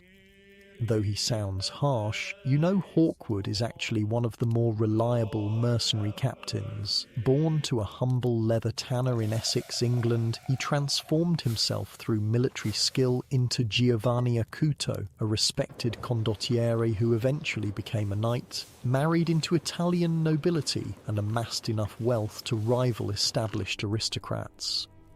Or remember, Hawkwood addresses the assembled men, "We're being paid to make a show of force today, not to fight unless provoked." A smart mercenary knows that staying alive to collect the next contract is better than dying gloriously. This pragmatic approach to warfare, treating it as a business rather than a matter of honour, characterised successful mercenary companies. They weren't fighting for God, king or country, but for profit, and they developed business models to maximise returns while minimising risks. As your company marches along dusty Italian roads, you fall into conversation with an older fighter whose face bears the scars of many campaigns. Been with Hawkwood long, you ask? The veteran nods. 7 years. Best captain I've served under. Pays on time, doesn't waste our lives in hopeless battles, and gives us our fair share of any booty. Is the pay good? He laughs. Better than farming someone else's land or sweating in a workshop. A skilled man-at-arms can earn more in a month's campaign than a peasant sees in years, if you survive, of course. Therein lay both the appeal and danger of the mercenary path to wealth. The financial rewards could be substantial. Successful captains like Hawkwood ended their careers with estates, titles, and fortunes that would have been unimaginable had they remained in their original social positions. But the risks were equally substantial. Death, dismemberment, or finding yourself on the losing side of a conflict with no pay and a price on your head. By midday, your company has reached its destination, a strategic hilltop overlooking disputed territory between Florence and a rival city-state. As you establish camp in a display of military presence, Hawkwood gathers his lieutenants. Florence pays well, but we should keep our options open, he says quietly. Send scouts to assess what their rivals might offer for our services. Remember, loyalty lasts as long as the contract. This mercenary pragmatism, selling services to the highest bidder and switching sides when profitable, often shocked traditional nobles bound by feudal oaths. But in the fragmented political landscape of medieval Italy, where numerous wealthy city-states competed for power, it created a seller's market for military expertise. The smart companies don't just fight, explains a lieutenant named Paolo, a Venetian who abandoned a merchant career for the more exciting life of a mercenary. We broker peace deals, provide security for trade routes, escort valuable shipments. War is just one service we offer. Indeed, the most successful mercenary captains functioned as military entrepreneurs, identifying market needs and adapting their services accordingly. Some, like Sir John Hawkwood, became so valuable that cities retained them on annual contracts just to ensure they wouldn't fight for rivals. As evening approaches, another type of adventurer arrives at your camp. A weather-beaten man leading a mule laden with small wooden boxes and cloth-wrapped bundles. "Ah, Lorenzo arrives," calls Paolo with evident pleasure. "Now we'll have something interesting to liven the night." Lorenzo is a relic trader, another high-risk, high-reward occupation in the medieval world. He travels dangerous roads carrying precious religious artifacts for sale to churches, monasteries, and wealthy, pious individuals. "What treasures have you brought this time?" Hawkwood asks as Lorenzo unpacks by the campfire. With a flourish, the relic trader reveals his wares: tiny fragments of bone in jeweled reliquaries, vials of supposedly holy water, pieces of cloth claimed to be from saints' garments, and small metal containers purportedly containing earth from sacred sites. "A splinter from the true cross," Lorenzo announces, holding up a small crystal container with a sliver of dark wood. "From Constantinople itself, certified by a Greek patriarch." You notice Hawkwood's skeptical expression, but also how several men cross themselves reverently. Whether these relics are genuine is almost beside the point. In a medieval economy where faith and commerce intertwined, religious artifacts commanded extraordinary prices. "And how much for this certified splinter?" asks Hawkwood dryly. "For you, Captain, a special price, only 40 florins. That's roughly equivalent to what a skilled craftsman might earn in 6 months. A small fortune for a tiny fragment of wood. Yet Lorenzo likely has no shortage of buyers. Relics with a medieval equivalent of celebrity memorabilia, status symbols that demonstrated both piety and wealth. Churches and monasteries competed to acquire impressive collections that would attract pilgrims and their donations. "I don't suppose you accept credit?" jokes one of the mercenaries. "Perhaps you could put me down for a payment after our next contract?" Lorenzo laughs. "My friend, I deal in certainties, not promises. Gold in hand or no transaction." Like mercenaries, relic traders operated in a high-risk environment where trust was scarce and reputation essential. Lorenzo has built his business on delivering what he promises, not necessarily authentic relics, virtually impossible to verify, but items with convincing documentation and presentation that satisfied his customers' needs. As night falls and the camp settles, another visitor arrives, a knight wearing the cross of a crusader, his once fine surcoat now worn and travel-stained. "Sir Giles returns from the Holy Land," murmurs Paolo. "Let's hear what fortune he found there." The crusading knight joins your fireside circle, accepting a cup of wine with grateful hands that tremble slightly from exhaustion or perhaps illness. 3 years, he says, after a long drink. 3 years in lands of heat and strange tongues, fighting for God and gold. "And which proved more generous?" asks Hawkwood with characteristic directness. Sir Giles smiles ruefully. "God offers rewards in the next life. This one proved less bountiful than I'd hoped." The Crusader represents yet another medieval wealth-seeking adventurer. While religious zeal motivated many who took the cross, economic opportunity played an undeniable role in the crusading movement. For younger sons of nobility who wouldn't inherit family estates, for knights seeking to escape debts or criminal charges, for ambitious commoners hoping to rise through military service, the Crusades offered a sanctified path to potential fortune.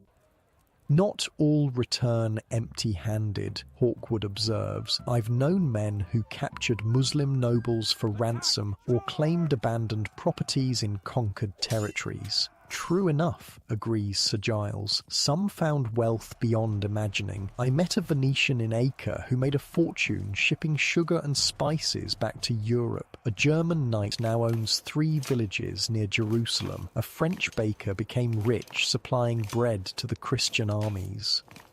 But for every success story, dozens of crusaders died of disease, battle wounds, or starvation. Others returned financially ruined, having spent their life savings equipping themselves for a campaign that yielded no return on investment. As conversations continue around the campfire, you notice a quiet man sitting apart from the others, methodically cleaning a set of unusual tools. Not weapons, but measuring devices, small hammers, chisels, and what appears to be a crude compass.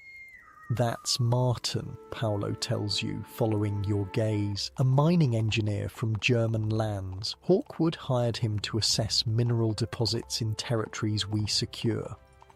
Martin represents one more type of medieval wealth-seeking adventurer, the technical specialist whose rare knowledge could transform worthless land into valuable property. Mining experts, irrigation engineers, and land reclamation specialists commanded premium fees for their ability to identify and extract resources others couldn't recognize or access. "Found anything promising?" you ask, moving to sit beside the engineer. Martin glances around cautiously before answering. "Perhaps. There are signs of silver in the hills we passed yesterday. Not a major deposit, but potentially profitable with proper development." "And what's your share if you're right?" 10% of production for the first 5 years. He smiles slightly. "Enough to retire comfortably if the vein is as good as I suspect." This arrangement, trading expertise for a percentage of future profits, created opportunities for social advancement that bypassed traditional hierarchies. A successful mining engineer might begin as a simple craftsman, but end as a wealthy property owner, respected for technical knowledge that neither nobles nor clergy possessed. As night deepens, the conversation around the fire turns to other adventurous paths to medieval wealth, treasure hunting in ancient ruins, diving for shipwrecks in the Mediterranean, capturing exotic animals for noble menageries, or searching remote mountains for rare medicinal herbs. My cousin joined an expedition to find Alexander's tomb, offers one mercenary. Never returned, but the stories say it's filled with unimaginable treasures. Better than Marcus, counters another, spent 3 years searching for a legendary gold mine in Hungary based on an old map, found nothing but fever and an early grave. These treasure-seeking ventures represented the medieval equivalent of start-up companies, high-risk investments that usually failed but occasionally yielded spectacular returns. Like modern venture capitalists, wealthy backers might fund multiple expeditions, knowing most would fail, but hoping one success would compensate for many losses. Hawkwood listens to these tales with the skepticism of a man who has found his own reliable path to wealth. Dreams and schemes, he says dismissively, give me a solid contract with a wealthy city-state over treasure maps and legends. Yet even Hawkwood's mercenary career represents a form of high-risk entrepreneurship. He invested his military expertise and leadership skills in ventures that could have ended in disaster, but instead yielded substantial returns. As the fire burns low and men begin seeking their bedrolls, you reflect on how these adventurers differ from the other medieval wealth builders you've encountered. Unlike nobles who inherited status, clergy who rose through institutional structures, merchants who built on family connections, or craftsmen who progressed through guild hierarchies, these men operate outside established systems. They're opportunists and risk-takers, leveraging specialized skills or sheer courage to seize chances that others miss or fear to attempt. Their paths to wealth aren't reliable or repeatable. They depend on timing, luck, and individual boldness as much as skill or planning. Yet their stories reveal something important about medieval society. Despite its seemingly rigid hierarchies, cracks and openings existed where ambitious individuals could slip through conventional barriers. A tanner's son could become a knighted military leader. A peasant with geological knowledge could earn a mining fortune. A clever trader could profit from the intersection of faith and commerce. These exceptional cases didn't change the fundamental structures of medieval society, but they created pressure points and alternative models that would eventually contribute to broader social transformations. As you drift towards sleep on the hard ground of the mercenary camp, distant from the comfortable certainties of castle, monastery, merchant house, or craftsman's dwelling, you appreciate both the freedom and precarity of the adventurer's life. Tomorrow might bring wealth beyond imagining, or disaster beyond recovery. The margins offer opportunity, but no security, potential riches, but no guarantees. Perhaps that's why these adventurers' stories continue to captivate us centuries later. In their willingness to gamble everything on uncertain ventures, they embody both the constraints of medieval society and the universal human desire to transcend those constraints, to rise through boldness, cleverness, or simple stubborn persistence. While we admire the stability achieved by nobles, clergy, merchants, and craftsmen, something in us resonates with the mercenary captain who carved his own path, the relic trader who profited from others' faith, the crusader who sought fortune in distant lands, or the engineer whose specialized knowledge trumped social status. Their medieval gambles may seem foreign to our modern sensibilities, but their entrepreneurial spirit feels surprisingly familiar. In their willingness to risk everything for a chance at transformation, we perhaps see reflections of our own dreams and ambitions. Sleep now, safe in your modern bed, far from the dangers these medieval adventurers faced. Tomorrow, in our final journey, we'll bring together all 7 paths to medieval wealth and explore how they interacted, competed, and eventually transformed as the Middle Ages gave way to the Renaissance and the modern economic world began to emerge. Rest well knowing you don't need to sell your sword, hunt for relics, join a crusade, or search for hidden mines to secure your future. The adventurer's path to wealth was the most thrilling but also the most treacherous, a route best experienced through stories rather than lived reality.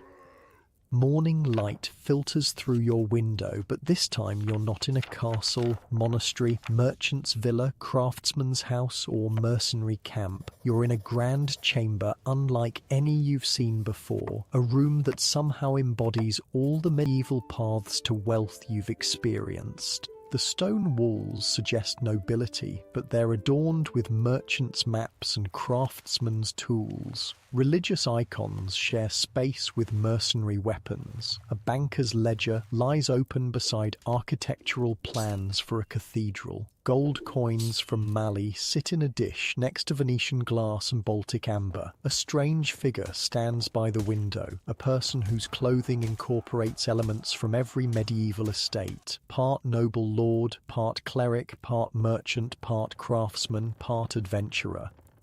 Welcome to the crossroads, they say, turning to face you. You've walked the 7 paths of medieval wealth. Now it's time to understand how they all connected. This final day of our journey won't introduce new ways to get rich in the Middle Ages. Instead, we'll explore how these different wealth systems interacted, competed, and eventually transformed as the medieval world gave way to the Renaissance and early modern period. Think of medieval wealth as a complex ecosystem rather than isolated paths, your guide explains. Like any ecosystem, each part influenced the others, creating tensions and opportunities that would eventually transform the entire system. Consider how these wealth paths interacted. When ambitious nobles needed funds beyond what their lands produced, they borrowed from Italian banking houses, creating financial relationships that complicated traditional power structures. A duke might command armies, but if he owed enormous sums to Florentine bankers, who truly held power? When the church accumulated vast land holdings, it began functioning like a noble estate while still claiming spiritual authority and tax privileges. This hybrid position created both opportunities. Church offices became attractive career paths for younger noble sons, and tensions. Secular rulers grew resentful of untaxable church wealth. When merchants grew wealthy enough to buy land and titles, they blurred the line between commercial and aristocratic wealth. The son of a successful trader might become a knight, marry into minor nobility, and within a generation or two, his descendants would be indistinguishable from old, noble families. When craft guilds gained control of town governments, they established regulatory systems that protected their economic interests while limiting traditional noble authority within city walls. A count might rule the countryside, but within Florence or Bruges, guild masters made the laws. When adventurers like mercenary captains accumulated enough wealth to purchase estates, they converted risky mobile capital into the stable, inherited wealth form preferred by medieval society. The successful mercenaries' grandchildren might become respected landowners with no memory of how their position was originally acquired. These interactions created a dynamic medieval economy that was far more complex than the simple 3 estates model suggests, your guide observes, leading you to a table covered with documents and artifacts. But they also created contradictions that would eventually transform European society. The most significant tension existed between land-based and commercial wealth. The feudal system presumed that true power came from controlling territory and the people who worked it. But as trade expanded and financial instruments grew more sophisticated, Money itself became an alternative form of power, more liquid, more flexible, and sometimes more useful than land. A dramatic example appears in a document on the table, a contract between King Edward III of England and Florentine banking houses to finance his war against France. Edward borrowed enormous sums from Italian bankers. When he defaulted on these loans in 1345, the resulting financial crisis bankrupted many of Europe's largest banks and contributed to economic depression across the continent. Here we see a medieval king wielding traditional authority while simultaneously depending on commercial wealth systems, your guide explains. When these systems collided, the results were felt from London to Florence. This interdependence between old and new wealth forms characterized the late medieval period. Kings needed merchants and bankers to finance their ambitions. The church relied on artisans to build its cathedrals and merchants to manage its finances. Guild craftsmen needed noble and clerical customers for their luxury products. Each wealth system remained distinct but increasingly entangled with the others. Now, look at this, your guide says, pointing to a painting of a richly dressed man with his family, Lorenzo de' Medici, a man whose life embodies the convergence of medieval wealth paths.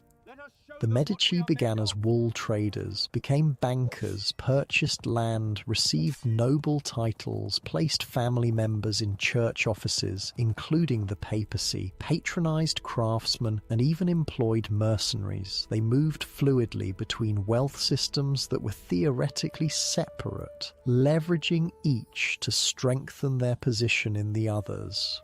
He doesn't look like he's struggling with contradictions, you observe, noting Lorenzo's confident expression. Exactly, your guide nods. By the 15th century, innovative individuals and families were finding ways to integrate these different wealth forms. They were creating something new, what we might call Renaissance economic thinking. This integration manifested in several ways. Double-entry bookkeeping, developed by Italian merchants, was adopted by church administrators and noble estate managers, bringing commercial accounting practices to traditional institutions. Banking services initially designed for merchant needs expanded to serve kings, popes, and eventually ordinary craftsmen, creating financial networks that crossed social boundaries. Education evolved from a church monopoly to include commercial and technical knowledge, with new schools teaching mathematics, languages, and other skills useful for trade alongside traditional subjects. Art patronage shifted from being primarily religious, commissioned by the church, to include secular subjects commissioned by merchants and nobles, creating new markets for craftsmen's skills. Urban planning incorporated elements from multiple traditions. The defensive concerns of nobility, the ceremonial spaces needed by the church, the commercial areas required by merchants, and the workshop districts essential to craftsmen. This integration wasn't smooth or universal, your guide cautions, leading you to a window overlooking a medieval city where different districts clearly reflect their distinct origins and purposes. Traditional and innovative wealth systems coexisted, sometimes cooperatively, sometimes competitively.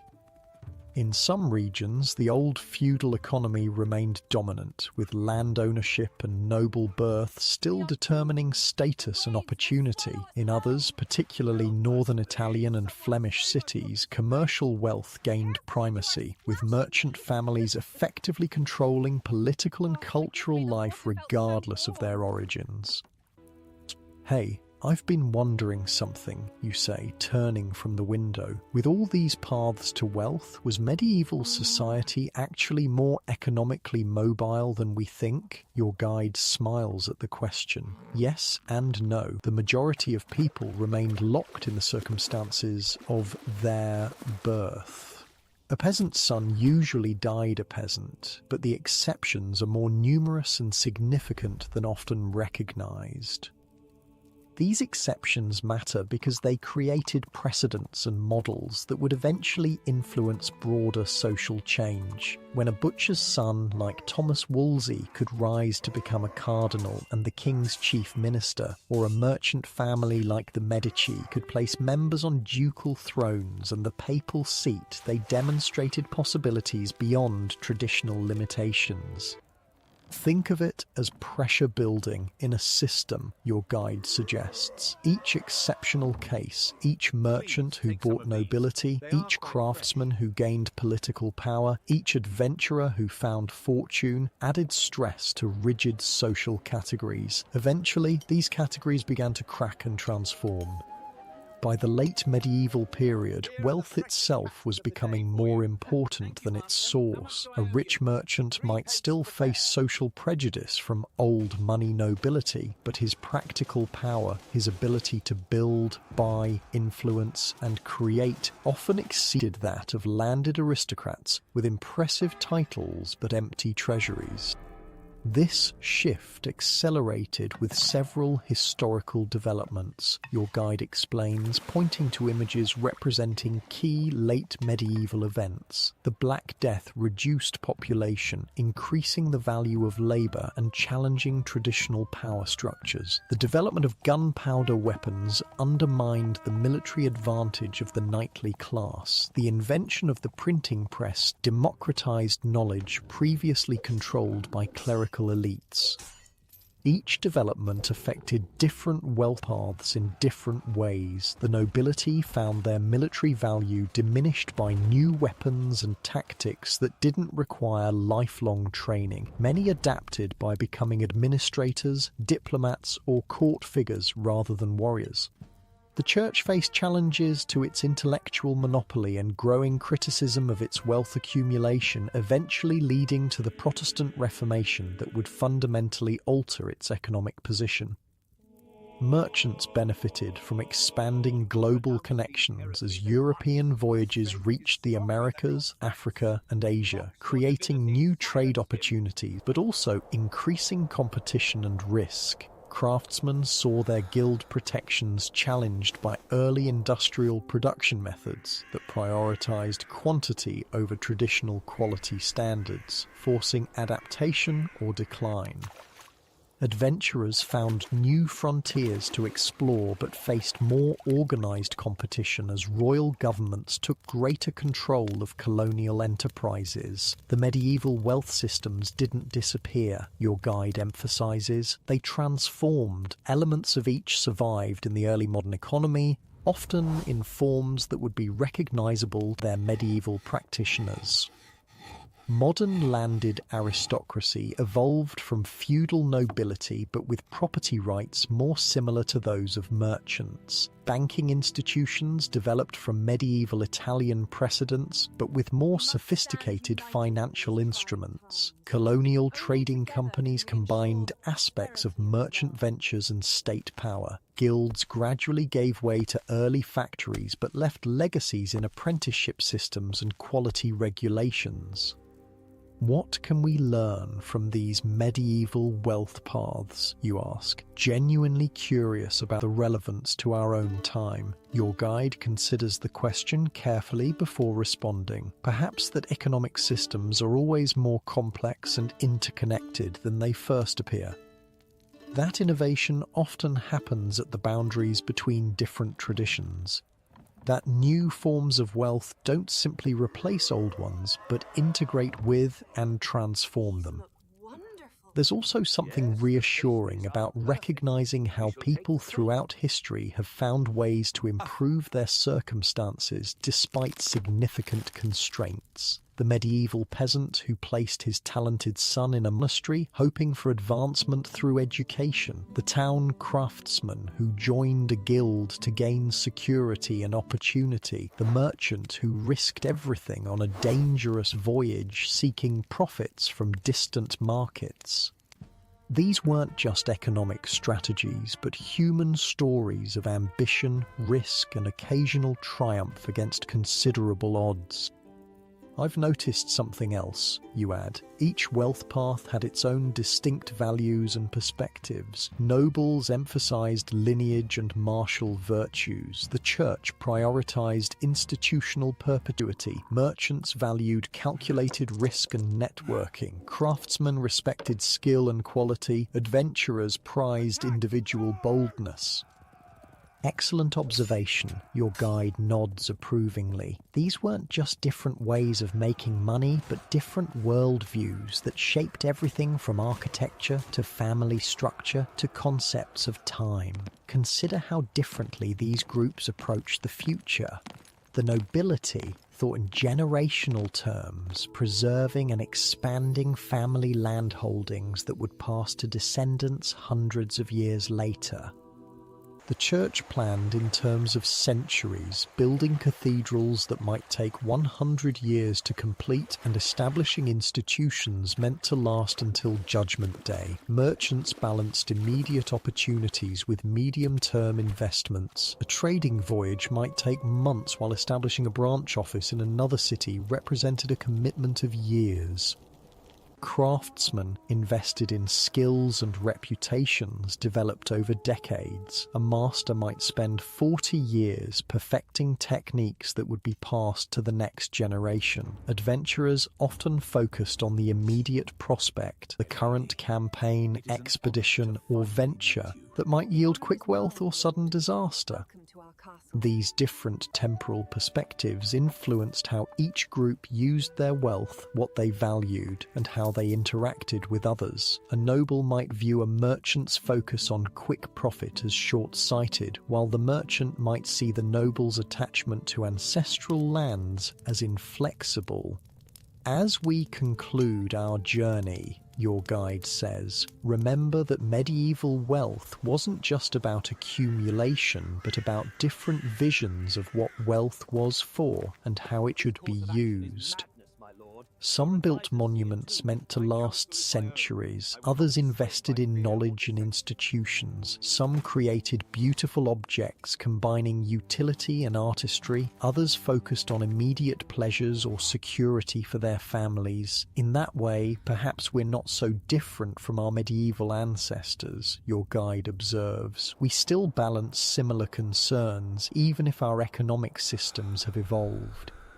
As afternoon light slants through the windows, your guide leads you to a final artifact, a medieval map showing the known world with Jerusalem at its center. Trade routes crisscross continents, connecting the gold mines of Mali to the spice markets of India to the wool producers of England in a complex web of economic exchange. What strikes me about this map, your guide says, is how it shows connection rather than separation. Despite the distinct paths we've explored, medieval wealth ultimately formed a single system spanning continents and crossing boundaries of faith, culture, and social station. The gold that paid for European cathedrals often came from African mines. The spices served at noble feasts travelled from Asian farms through Arab merchants and Italian traders before reaching French or English tables. The textiles worn by clergy might combine English wool, Mediterranean dyes, and craftsmanship from Flemish guilds. Perhaps that's the final lesson, your guide suggests, that wealth, even in a supposedly rigid and hierarchical age, created connections that transcended the very categories it seemed to reinforce. As evening approaches, your guide leads you to comfortable chairs beside a warm hearth. The day's explorations have left you thoughtful, contemplating how these medieval patterns might still influence our modern relationship with wealth and value. Any final questions before our journey ends? Your guide asks, pouring 2 cups of spiced wine, reminiscent of what a successful merchant might have enjoyed centuries ago. Just one, you reply. With all these different paths, what was the best way to get rich in the Middle Ages? Your guide laughs softly. The same as today, perhaps. Choose your parents wisely. being born into wealth remained the surest path, despite all the exceptions we've discussed.